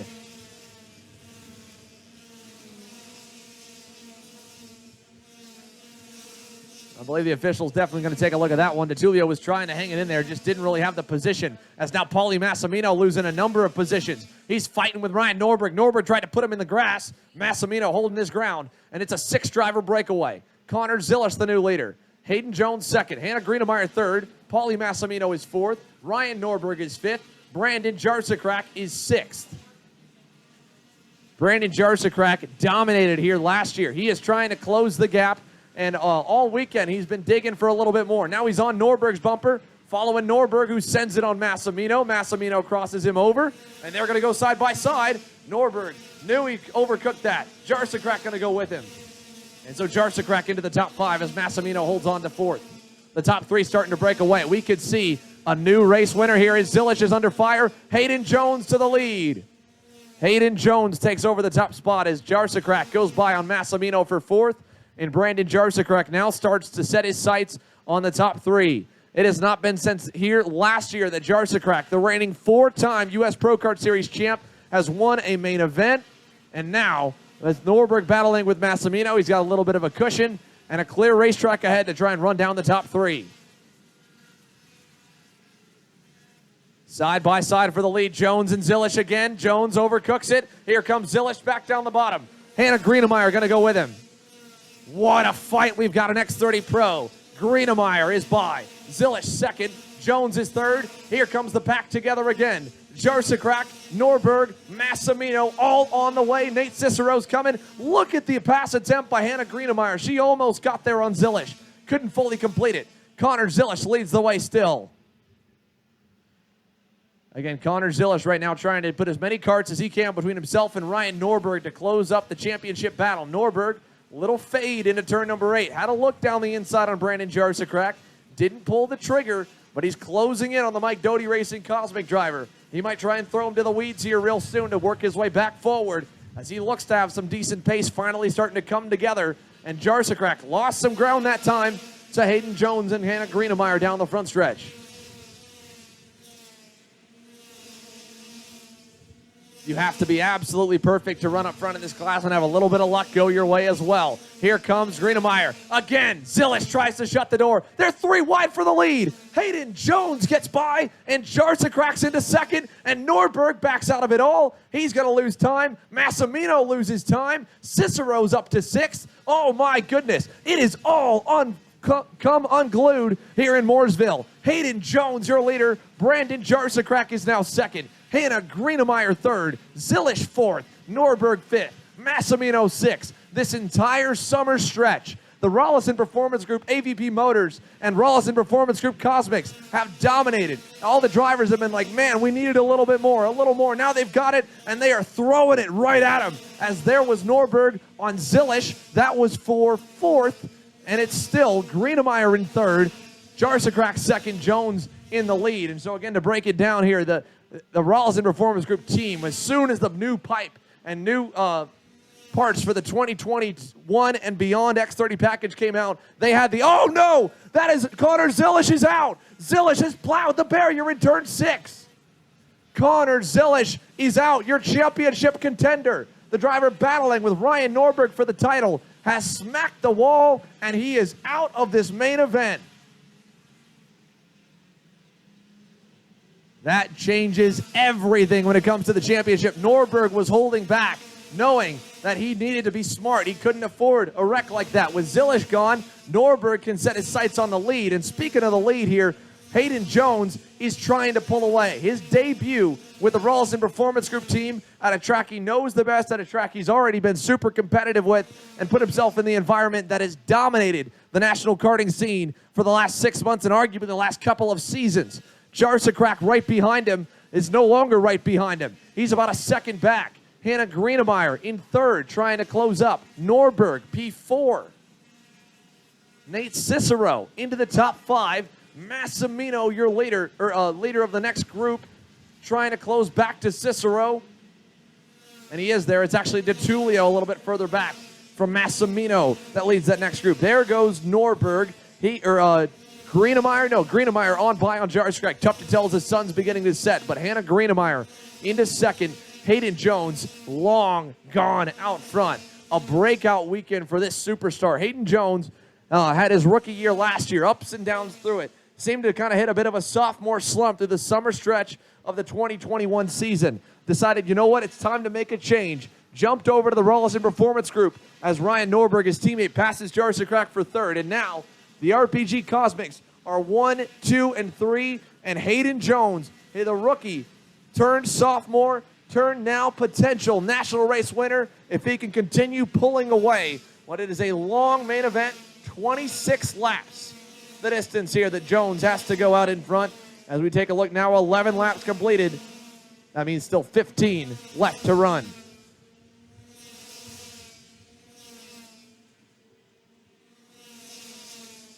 Nate Cicero trying to close up now here to Paulie Massimino. That is for the 5th position. right behind this group of three with Jarsekrak in fourth. And Nate trying to make it a 1, 2, 3, 4 for Rollison Performance Group. That might go down as one of the most dominating runs by any team in any U.S. Pro Kart Series event, to have that many drivers up the order. They've already blocked out the podium at the moment, with Greenemeyer and Norberg finishing second and third if the checkered flew right now. Times across the line. Jones, 47.9. Greenemeyer, 48.0. Ryan Norberg, 47.82. So Norberg closing on in the toe of Greenemeyer, was able to get by down to turn number 1. So Ryan Norberg now leads the charge, and we'll see if the 348 has something for his new teammate in Hayden Jones. Norberg looking to collect a 5th unprecedented national title in the Pro division for the North American Karting. No driver having any championship list as strong as his in the last few years. It's been him and Jarsekrak taking titles on East and West Coast over the last decade, and Norberg trying to roll that into another title here in 2021 as he comes across the line. No real change in the gap, I'd imagine, this time by. With a pass on Greenemeyer, he'll go a little bit slower. But we'll get a good idea of where the gaps are going to be next time by here as we're halfway in, halfway home, 13 laps to go. Hayden Jones just trying to manage the gap, manage the lead back to Norberg and Greenemeyer. Jarsekrak running 4th. Massimino 5th, Cicero 6th.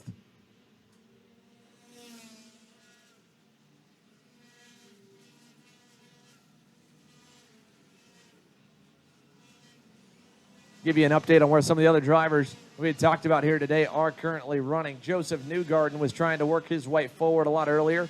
He's up a number of spots at the moment, trying to work now towards turn number 8 and pick off a few here. He's just behind his teammate Will Power. Kyle Larson, of course, got collected in the opening lap craziness over in turn number 9. Unfortunately, he has not been able to make up too much time. He's up to 38th. With some drivers dropping out. A.J. Myers was out in some of the early wrecks. Aiden Fox was out. Terlecki. Workman was indeed the driver involved over in 9 also. Quite a few drivers have made up a lot of spots as well as that, though. Ryan Raffa's up 20 into 11th. He's the highest of the guys that have made up major positions. Tyler McIntyre up 11 positions into 8th. And now we're about to see 2 drivers start to go at it for the 4th spot as Brandon Jarsekrak is starting to look like he's getting a little bit too tight on the racetrack. The kart's starting to hop through turn number 9. Paulie Massimino is closing in on the RPM Tony kart. I can hear he'll be looking to make a move by his former driving coach and teammate in Jarsekrak. And all eyes remain on the racetrack towards the RPG Cosmics at the front. Can they run down Hayden Jones here with 12 laps to go?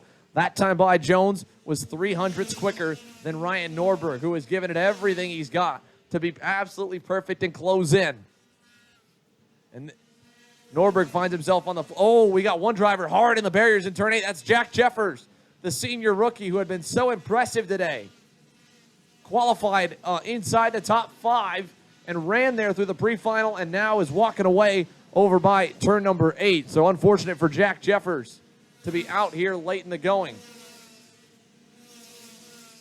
Meanwhile, Paulie Massimino, while we were looking all around, got by Brandon Jarsekrak, who is fading still. Nate Cicero on the way forward. Alessandro Tullio's gotten clear. He's trying to run him down as well. Thomas Neveau on the Trinity Karting Group, Kart Republic, the next driver in line. Then we go back to find Paul Bocuse and Tyler McIntyre.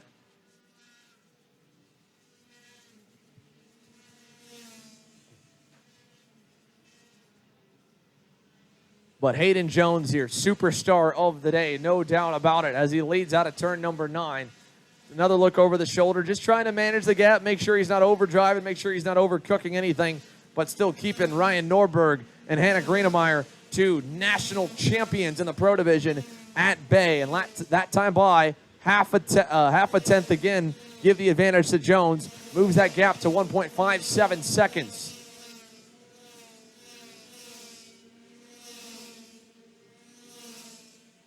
Norberg and Greenemeyer doing everything they can to work together for 2nd and 3rd. And again, Ryan Norberg, his eyes not just as much as they are on the race win, it's on the championship. And he is in prime position to make up a lot of points today. And I haven't looked at where the drops will factor in, but You have to imagine, of course, the unfortunate day for Connor Zilish just has gone from bad to worse. He had a great recovery drive in KA Senior after having to fight his way through the LCQ to manage the damage to Brandon Lemke.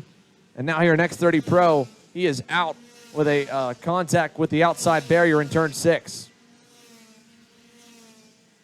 8 laps to go. Ryan Norberg resets fast time, 47.684, knocks a 10.5 off, or just a 10th off of Hayden Jones's lead. Again, as we always talk, that 7 to 8 of a second margin seems to be right about when the draft can kick in and accelerate the closing rate. But that would be if he can get there. He's still got about another 6/10 to get there, and he's got a long way to try and close to Hayden Jones. So we'll see if Norberg has anything left, if Greenemeyer can come along with him, because she is riding along as well. Paulie Massimino is also not terribly far off where these guys are, it looks like, here this time. He's kind of stabilized since he's gotten in front of Brandon Jarzakrak, but I don't know. It looked like this lap was looking pretty good for him. 47.8 across the board. Massimino, 47.9. No, he's still about a 10th of a second off the pace. Jarzakrak as well. Cicero in 6th, 47.98. 47.99 for DeTulio in 7th.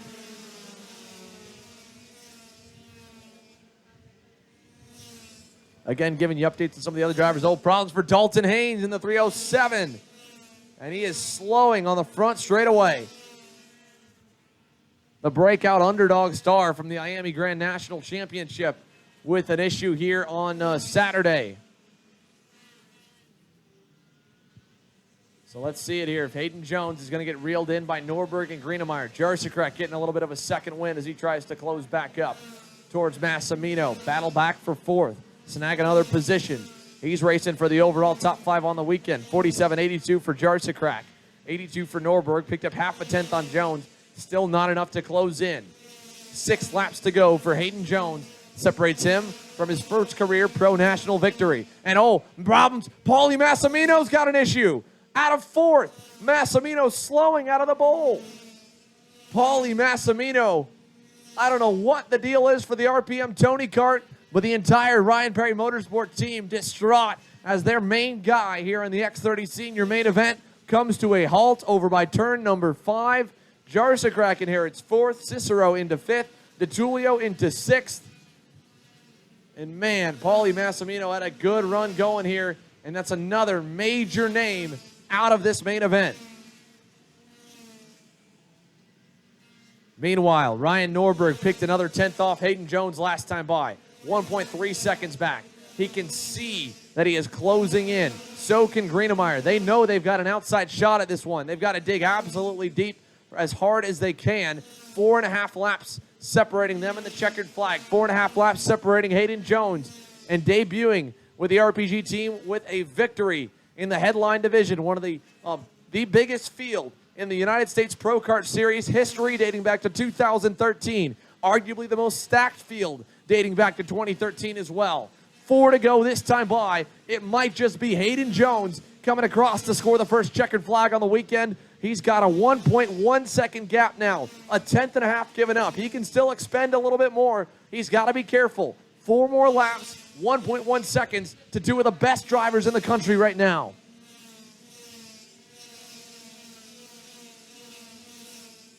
Norberg giving it everything she's got, and then some. Greenemeyer the same. Jarzakrak and Cicero back in 4th and 5th. They won't be a factor in this one. It's all going to be down to the 3 RPG Cosmics out front. The entire package is rolling. The driver, the motor, the chassis, the setup, the coaching. It's all come to this here on Saturday. It's coming to a head, and it's Hayden Jones trying to hang on over Ryan Norberg. Jones, of course, ended the day. P2 and happy hour. Was fastest 2 out of the 5 sessions yesterday in practice. Had a great run to the pre-final. Got to lead this one from the pole. Had to fight for it. Had to make up a lot of ground. A lot of when he got shuffled backwards. Never let it get to him. Never let it phase him. 3 more laps here to try and hold off 2 of the best in our sport at this moment. And the unfortunate part is he gave up 0.3 of a second that time by. Norberg at that rate would get to the bumper by the checkered flag. Jones just needs to hang on. He can't let him get too close. 47.9. 2 to go this time. Ryan Norberg, can he get there? The entire fence line is packed 3 and 4 rows deep. The grandstands are full. This is an absolutely packed out house here at GoPro Motorplex. And with 2 to go, can Hayden Jones score a first career victory, or will Ryan Norberg extend his championship point lead with another checkered flag on the year? It would be his 4th on the USPKS season after sweeping Road America and winning on Sunday in Newcastle.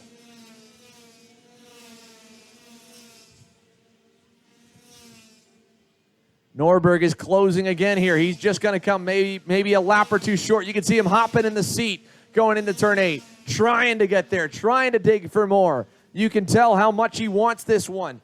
Jones picked it up last time. Norberg fell off a little bit. They met in the middle at a 47-8, and the gap stayed the same. And coming to the white flag, I just don't know if it'll be enough. Jones across the line, tucks his head down. He knows he's just got to keep it going.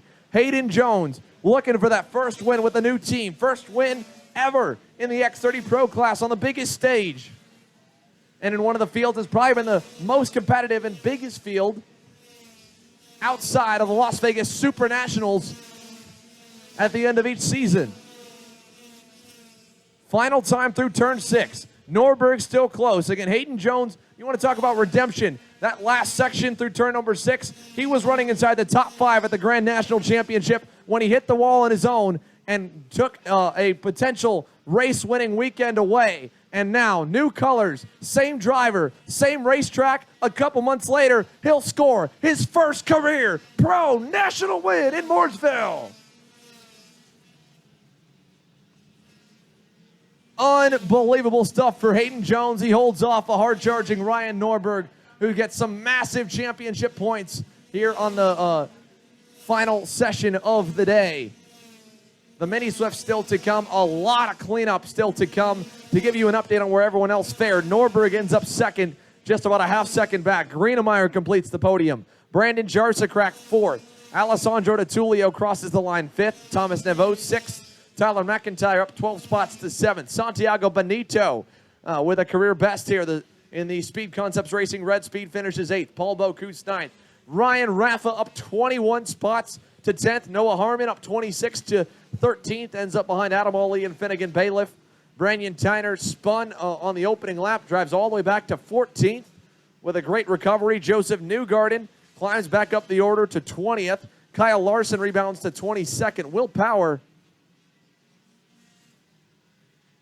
was up and down the order, of course, and I think ended up with a DNF here with just a lap to go. Ends up 29th.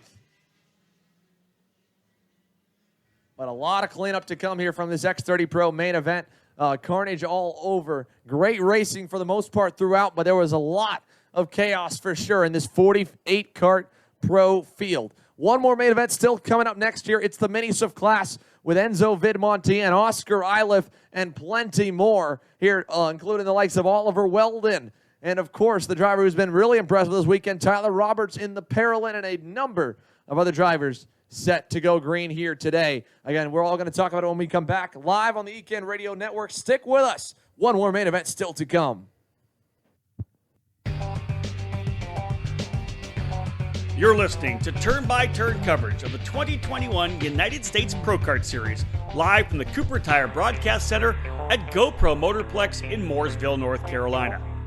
This weekend's broadcast is brought to you by Franklin Motorsports, Paralyn USA, Trinity Karting Group, and Cooper Tires.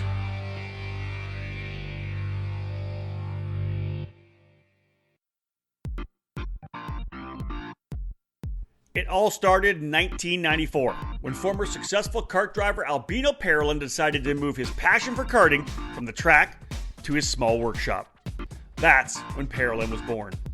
Fast forward 20 years, and Paralyn's passion for the sport led to the company rejoining international competitions as a factory team in WSK and CIK FIA races, with the aim of enhancing the research and development process, immediately achieving notable results around Europe, North America, and Asia, becoming the CIK FIA Asia Pacific KZ champion in the same year.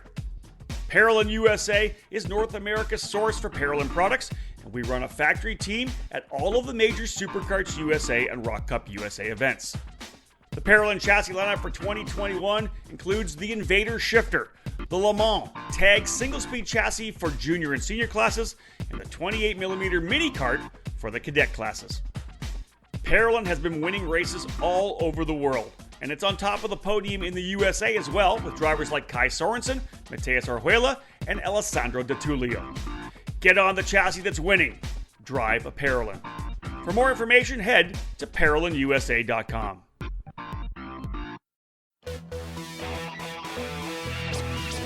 Leading Edge Motorsports is the industry answer to winning in karting.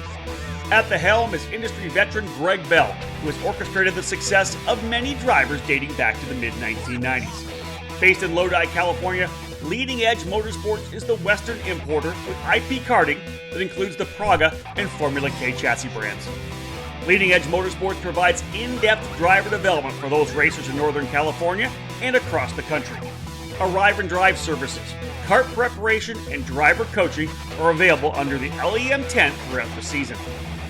Bell's record of working with drivers includes recent victories at North America's biggest karting events, including the Rock the Rio and the SCUSA Super Nationals. Greg Bell's knowledge for building engines spans 2 decades and is now under the Mega Power branding, providing a reliable engine service and tuning knowledge. No matter the chassis brand, choose Mega Power to get to the front. Click over to leadingedgemotorsports.com for more and find them on social media to stay connected. At Leading Edge Motorsports, winning never gets old.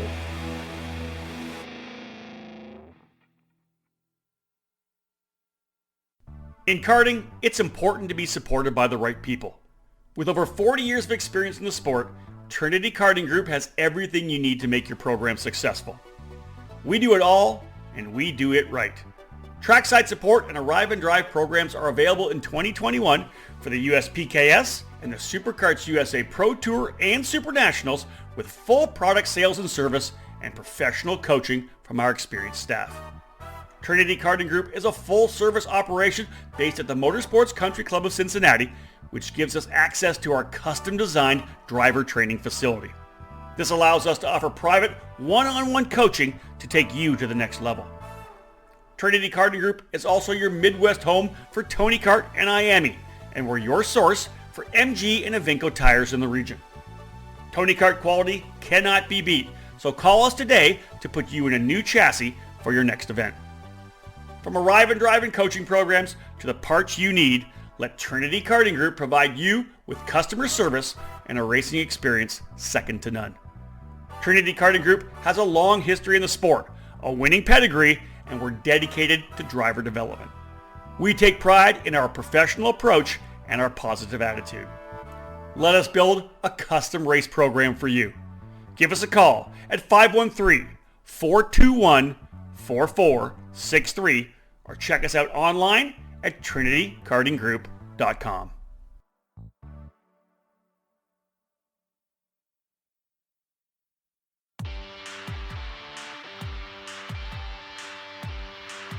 CKR is all about quality, and CKR USA is where you can get your hands on these winning chassis in the United States.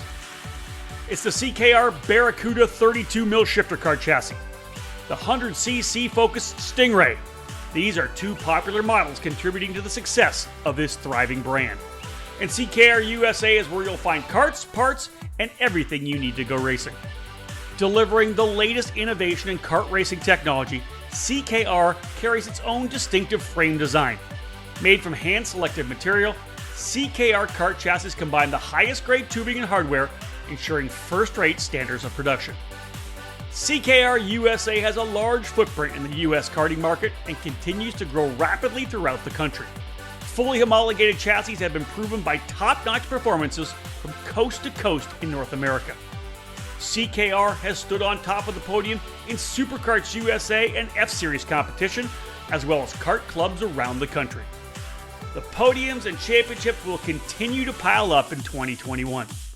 CKR USA is now in its 6th year of business, and we're adding new authorized dealers and support centers for the chassis line. Visit ckr-usa.com or call 208-384-KART and go CKR Blue.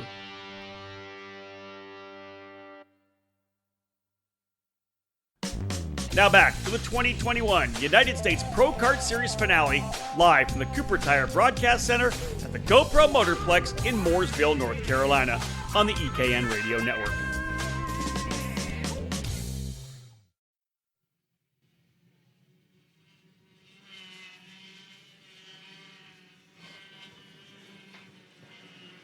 So our last main event on the day here is the Mini Swift class, ages 8 to 12 years old, presented by the Trinity Karting Group, getting set to go green as they work their way towards turn number 9. Oliver Weldon going to get set to lead the field through 22 laps on the boards here, or 20 laps on the boards for the Mini Swift division to take to the racetrack.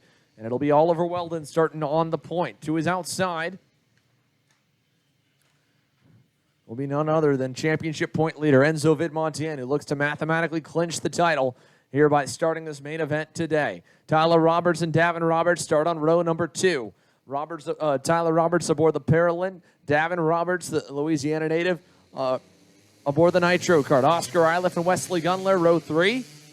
And we are too fast on attempt number 1. Wesley Gunler again to the outside, starting P6. Asher Rockstein in the J3 competition comp kart had a very impressive drive from 17th to 3rd in the pre-final, had a bumper penalty, rolls off 7th. Diego Guillo 8th.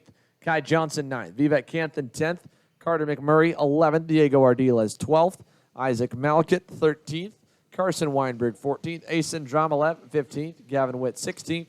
Cade Yeager, Jackson Wolney, David Ramirez, and James Newell, the top 20. Then it's Alexander Jacoby, Max Christie, who got involved in an incident on the opening lap in the pre-final. Cole Wilson and Gian Buffamonte.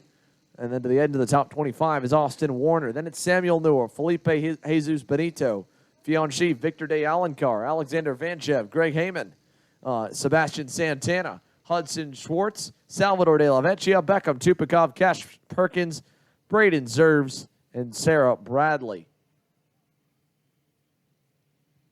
We got one driver stopped over here at turn number 8, trying to identify who we have over there. I don't know if it's one. It might be one of our main contenders setting to start up near the front of the field. That's Oscar Iliff. Oscar Iliff with a mechanical failure. The Iron Rock Motorsports Tony Kart driver is supposed to start 5th, and he is going to be out here before we even get started. And the Iliff brothers just can't seem to catch a break this weekend. Jack broke his wrist last night, and now older brother Oscar with a mechanical failure. We are going green without him. Green flag to turn 1 as Oliver Weldon takes the train to turn number 2.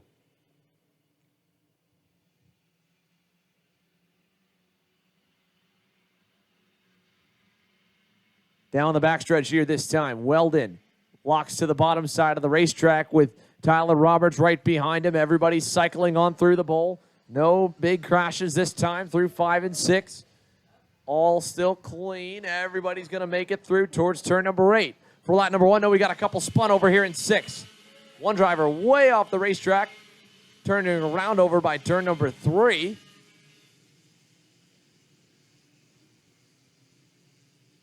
And he's going to turn around and go backwards from 3 back over to turn number 6. Oh, my goodness. Nonetheless, we are green up front. Oliver Weldon leads. Asher Ockstein, are you kidding me? Up to 2nd. What a start here for the J3 competition comp kart. Up 5 spots already. Moves up to the leader of this group, trying to hunt down your pole sitter, Oliver Weldon, down the backstretch. Enzo Vidmontien is 3rd.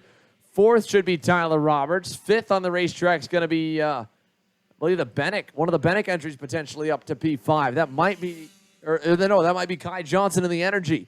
We'll identify him when they come closer to us. It is indeed Kai Johnson in the 107 P5. P6 going to be Davin Roberts and the Nitro kart. Then we go back behind him. That's Carter McMurray in 7th. 8th on the racetrack should be Vivek Canthan, maybe. He rolled off 10th and is right there at the edge of the group as they climb the hill to turn number 11 and come down the front straightaway. Vidmontien's gone by Ockstein, and he wants Ockstein to push him forward towards Oliver Weldon.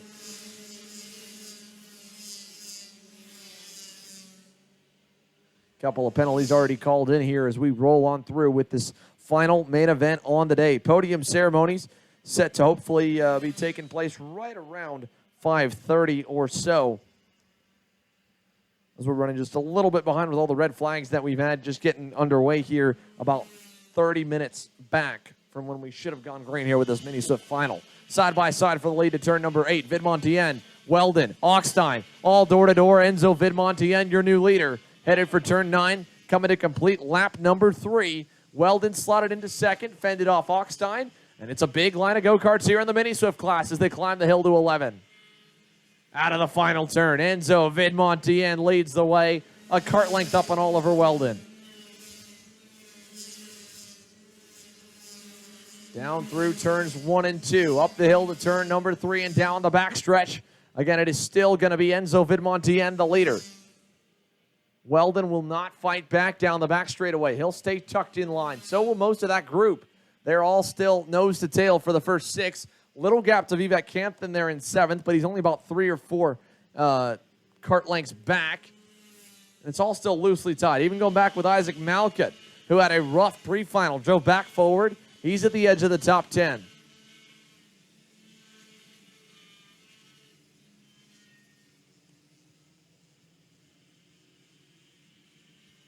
Weldon with a big run again here to Vidmontien. He'll continue to push him. No passing through turn number 11. It looks like everyone's content to ride for now. They're all getting the sign to keep on pushing forward and stay in line, it looks like, as no one's making a pass except one at the very end of the train back towards 10th or 11th. Climbing the hill for turn number 3 and down the backstretch. Vidmontien, Weldon, Augstein. Augstein going to go for second. He'll take it. He'll bring company with him. Kai Johnson moves into 3rd. Weldon to 4th. Fends off from Tyler Roberts for that spot. Roberts remains in 5th. But Augstein now moves up into P2.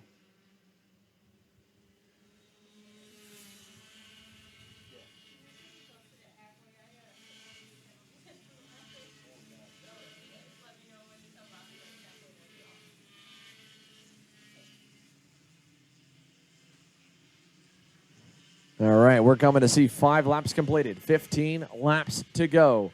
Enzo Vidmontien, now Kai Johnson having gone by into 2nd, shuffles Augstein to 4th, Tyler Roberts to 3rd. They're side by side deeper in that group. Davin Roberts trying to hang on, Malkut around the outside. Everybody's all over the place. Somehow they all make it through, but it's spread out the pack now with your leader, Enzo Vidmontien, getting a half-second gap back to Kai Johnson. Side by side for 4th here. Augstein fending off Oliver Weldon, your pole sitter, back to P5. He's just ahead of Carter McMurray. McMurray right there, looking to maybe move up one more spot or 2 and try and latch onto that group of 3 because it's starting to separate from Augstein. Johnson and Roberts, 2nd and 3rd, are a little ways back from Vidmontien, but they've got an equal gap back to Augstein and Weldon. Then it's McMurray. Then we go back, find Vivek Kanthan. And then Davin Roberts, who was right on the bumper at the last time by the stripe, has been shuffled back all the way 4 spots backward. It's Diego Ardiles in the Super Tuned Tony kart up into 8th. Taking a look at some big movers here. Max Christie's up 8 spots to 14th. Hudson Schwartz up 17 positions to P16. As they battle for the lead now. New leader, Kai Johnson, went by in turn number 4. Enzo Vidmontien in 2nd, hangs on, keeps Tyler Roberts at bay. And as they go towards turn number 8, here comes Vidmontien back. Wants to keep the lead. He'll keep it away from Johnson for now. He takes it back through turn 8. So a quick answer from Enzo Vidmontien is, look at that. Oliver Weldon able to fend off McMurray once again, while Kanthan keeps the pressure on McMurray up the hill to 11. No change in position. And Vidmontien still leads the way. Johnson going to go back on him. Kai Johnson wants to lead. He wants to make it exciting, wants to at least make sure he's at the front of this major pack. So Vidmontien now goes back to 2nd. Now will Johnson get freight trained? Someone's getting freight trained on the outside, now the inside, and they're side by side for 5th. That's McMurray on Weldon, and McMurray gets by. McMurray and Weldon, 2 names you'd think we'd be calling a way different race here about 10 years ago. But Carter McMurray moves up into 5th behind his fellow comp car driver Asher Augstein. Now going to lose 2 spots, though. Vivek Kanthan moves by. Oliver Weldon into 6th. Kai Johnson still leads as Vidmontien runs 2nd. Tyler Roberts in 3rd.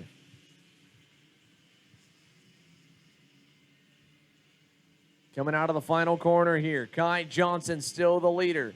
down the front stretch. Vidmontien second. Big time block from Oliver Weldon. He is trying really hard to not fall backwards any further, but he's already down to 7th and struggling at that point here. He's got a lot of pressure coming from all fronts. Now they're going to go down the inside. There goes Ardiles. He'll take it away. Weldon to 8th.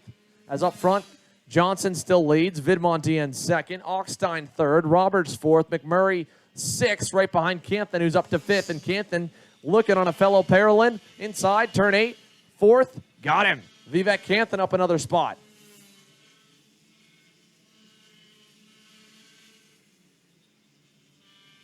Great stuff from Vivek Canthan as they climb the hill to turn number 11 once again. Vidmontien not going to do anything. McMurray, Augstein. Augstein by. Sorry, mix the comp cards up. Asher Augstein into 2nd. Great pass on Vidmontien in the final turn. They lost practically no time.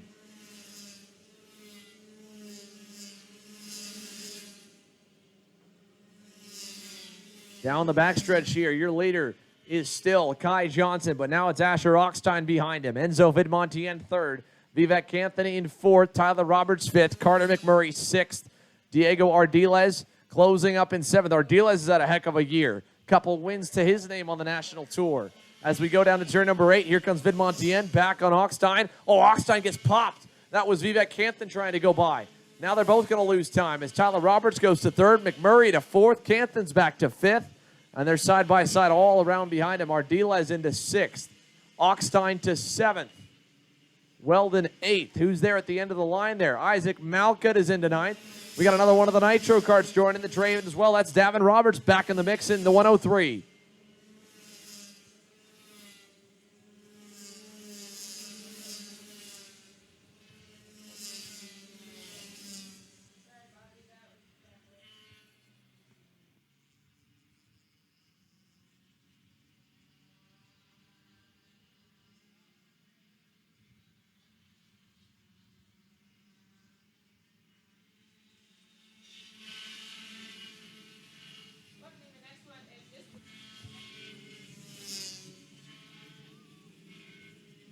All kinds of shuffling going around here in this 10-cart mini Swift pack here. Nearly 11 actually going back. Even more have joined. They are all still side by side midway through. When will it break up? Kai Johnson leads over Enzo Vidmontien, Tyler Roberts, Carter McMurray. Diego Ardiles into 5th. And again, still single file, still one big train up the hill, and we just got the halfway signal. 11 down, 9 to go. Still 9 more laps of this great racing action from the mini drivers through turn 4.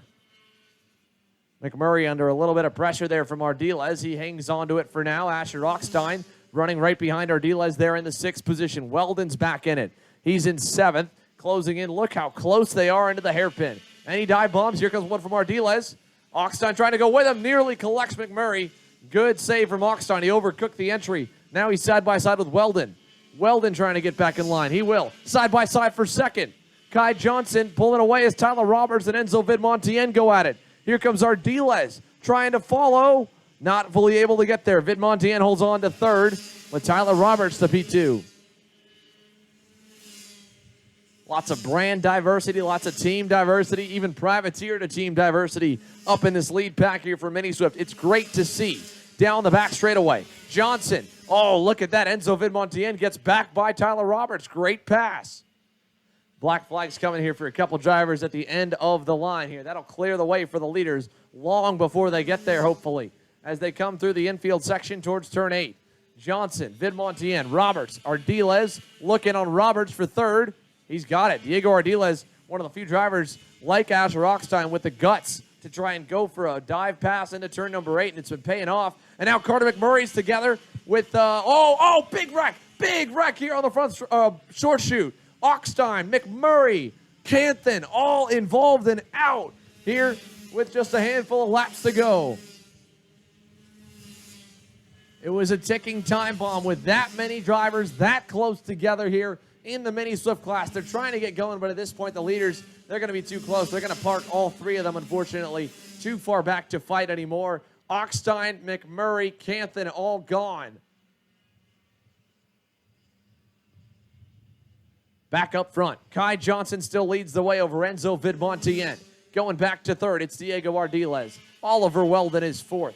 Battle for fifth here, side by side. That is going to be, I believe, one of the other Paralympic drivers we've got battling with Tyler Roberts, who was just getting into the mix as we crossed the line. That was Diego Guillo in the 148. Side by side, just losing the fifth spot. Carson Weinberg, is that who we've got now tagging on to the end of the train? Yes, no, actually. It is Wesley Gunler in the 194. Gunler rolled off deep in this field. Well, rolled off good, actually, was sixth, but fell way back. Wesley Gunler back up in the mix and inside the top five for a moment. Now back a little ways as they battle for the lead again. Vidmontien loses second to Ardiles. Johnson holds. Here comes Oliver Weldon back to the front, trying to make it a four-driver party with 5.5 laps to go in Mini Swift. Ardiles inside on Kai Johnson. He's there, got it clear. Vidmontien follows. Diego Ardiles, for the first time today, leads the way here in the Mini Swift class presented by the Trinity Karting Group. Up the hill to turn number 11, out of the final corner. Ardiles runs it wide. Here comes Vidmontien. Big head of steam. Bumper looking, gonna push him, not gonna go by in one. Weldon is there now. 4 drivers together up front, 3 drivers in the next pack, trying to close back up to him. Oh, massive impact out of turn number 11 with the outside barriers. That is the number 127 comp cart driver. Trying to identify who we've got with that. That is going to be Alexander Jacoby, who is out here. And the barrier now getting moved. They're going to send the official out there to try and reset it before the leaders get by. And move the go-kart out of the way. That'll open up the runoff section. And so as they clear the path, these drivers now going to get to run all the way to the grass for the final 4 laps or so because that barrier is too far removed to be replaced. So here they go the first time they'll see it. We'll see how many guys go really wide in the final corner. Yellow flag's waving so they can't pass, but now they can towards turn number 1.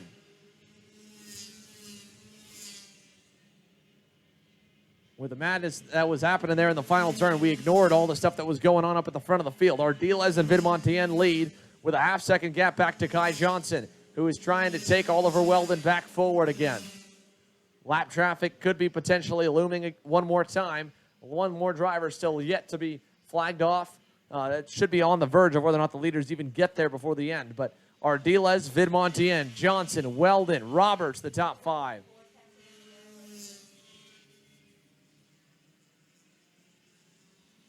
Again, Diego Guillo right there in 6th. Wesley Gunler is 7th. They're coming back together. Johnson's leading the pack forward. Vidmontien knows it. He's trying to push anyway. 3 to go. Oh, pass there by Oliver Weldon. Overshot. Tyler Roberts now moves to 3rd. That is the last thing they needed. That's going to be a nice little gap for Vidmontien and Ardiles up front. And that'll give them a little bit more of an opportunity again to try and keep the gap where it's a 2-kart race up until the very end. It's about 7 or 8 car lengths right now, back from Enzo Vidmontien to Tyler Roberts. Can Roberts lead the field forward? A driver starting to really put his name out there here this weekend in the 199 Paralympic. Down to turn number 8. No, Weldon going to pass him. He goes for it, shuffles him wide. Oliver Weldon to 3rd. Finally, this time it sticks. Then it's Diego Guillo who's followed him into 4th. Roberts to 5th. They're 1 second back from Vidmontien. I don't know if they know how long they've got left here in this one, but the 2-to-go signal's coming. 2 laps to go. Ardiles knowing Vidmontien's there, but he knows that there's a big gap back. So if he blocks early, he might back him up. If he doesn't, it'll just be the 2 of them battling for the race win. Down the back straightaway, Ardiles looks back, sees Vidmontien there, tucks his head down. I don't think, oh no, he is blocking. He is going to the bottom. So Ardiles going down to cover off the inside. Will back Vidmontien up. It gives Oliver Weldon one final chance to drive forward. Sebastian Weldon almost got a big win here today. Oliver obviously would mean a lot just as well. Here to try and close up and snag a checkered flag. Side by side for 4th. Kai Johnson inside looking. Got him. Gets by on Guillo. Here comes Tyler Roberts. Side by side with Johnson. Johnson hangs tough. Gets himself back clear. Weldon's by himself. He's got no help. They are 3 wide behind him with Johnson trying to force Wesley Gunler to the bottom. Gunler's going to get by for P4. And Johnson's around in 11. Kai Johnson gets turned around. White flag in the air. Final time around GoPro Motorplex here on Saturday for the U.S. Pro Kart Series season finale. It has all gone haywire with a couple laps to go for the Mini Swift class. 2 drivers left to battle it out. Super Tune USA Tony Kart driver Diego Ardiles and Bennett Kart's Enzo Vidmontien as they go through turn 6 over to turn number 7. It'll be a head-to-head battle. Weldon is too far back. Here comes Ardiles to the bottom to block into 8. Vidmontien goes to the outside. Waits for the crossover. Will not be there. Ardiles hangs on. Vidmontien on the bumper. It'll be out of 9 into 11 maybe. Out of turn 9, no change. In fact, Ardiles with a nice gap. Vidmontien did not get the exit he needed. Diego Ardiles is going to score the win here in Mini Swift. Vidmontien second, Weldon third, side by side across the line. That was between Diego, Guillo, Wesley, Gunler, Tyler, Roberts. Guillo hangs on to 4th. Roberts 5th, Gunler 6th. Max Christie from the back of the grid up 15 positions to 7th. Great drive forward for the Magic Kart. Davin Roberts ends 8th. Carson Weinberg 9th. Isaac Malka 10th. And really from the back of the grid, Hudson Schwartz 22 spots gained to 11th. That is going to wrap up our EKN radio broadcast of the United States Pro Kart Series season finale from Saturday here at GoPro Motorplex. We'll be back again tomorrow morning with qualifying beginning bright and early at 9 a.m. sharp with KA100 Junior. We hope to see you all again. Again, my name is Xander Clements here with the U.S. Pro Kart Series, subbing in for our series announcer, Team McCoyan. We'll be back again tomorrow to call all the action once again, run you guys through qualifying, the pre-finals, our LCQs, and our main events. For myself here and David Cole with the EKN Radio Network, thanks for tuning in. We'll see you guys tomorrow.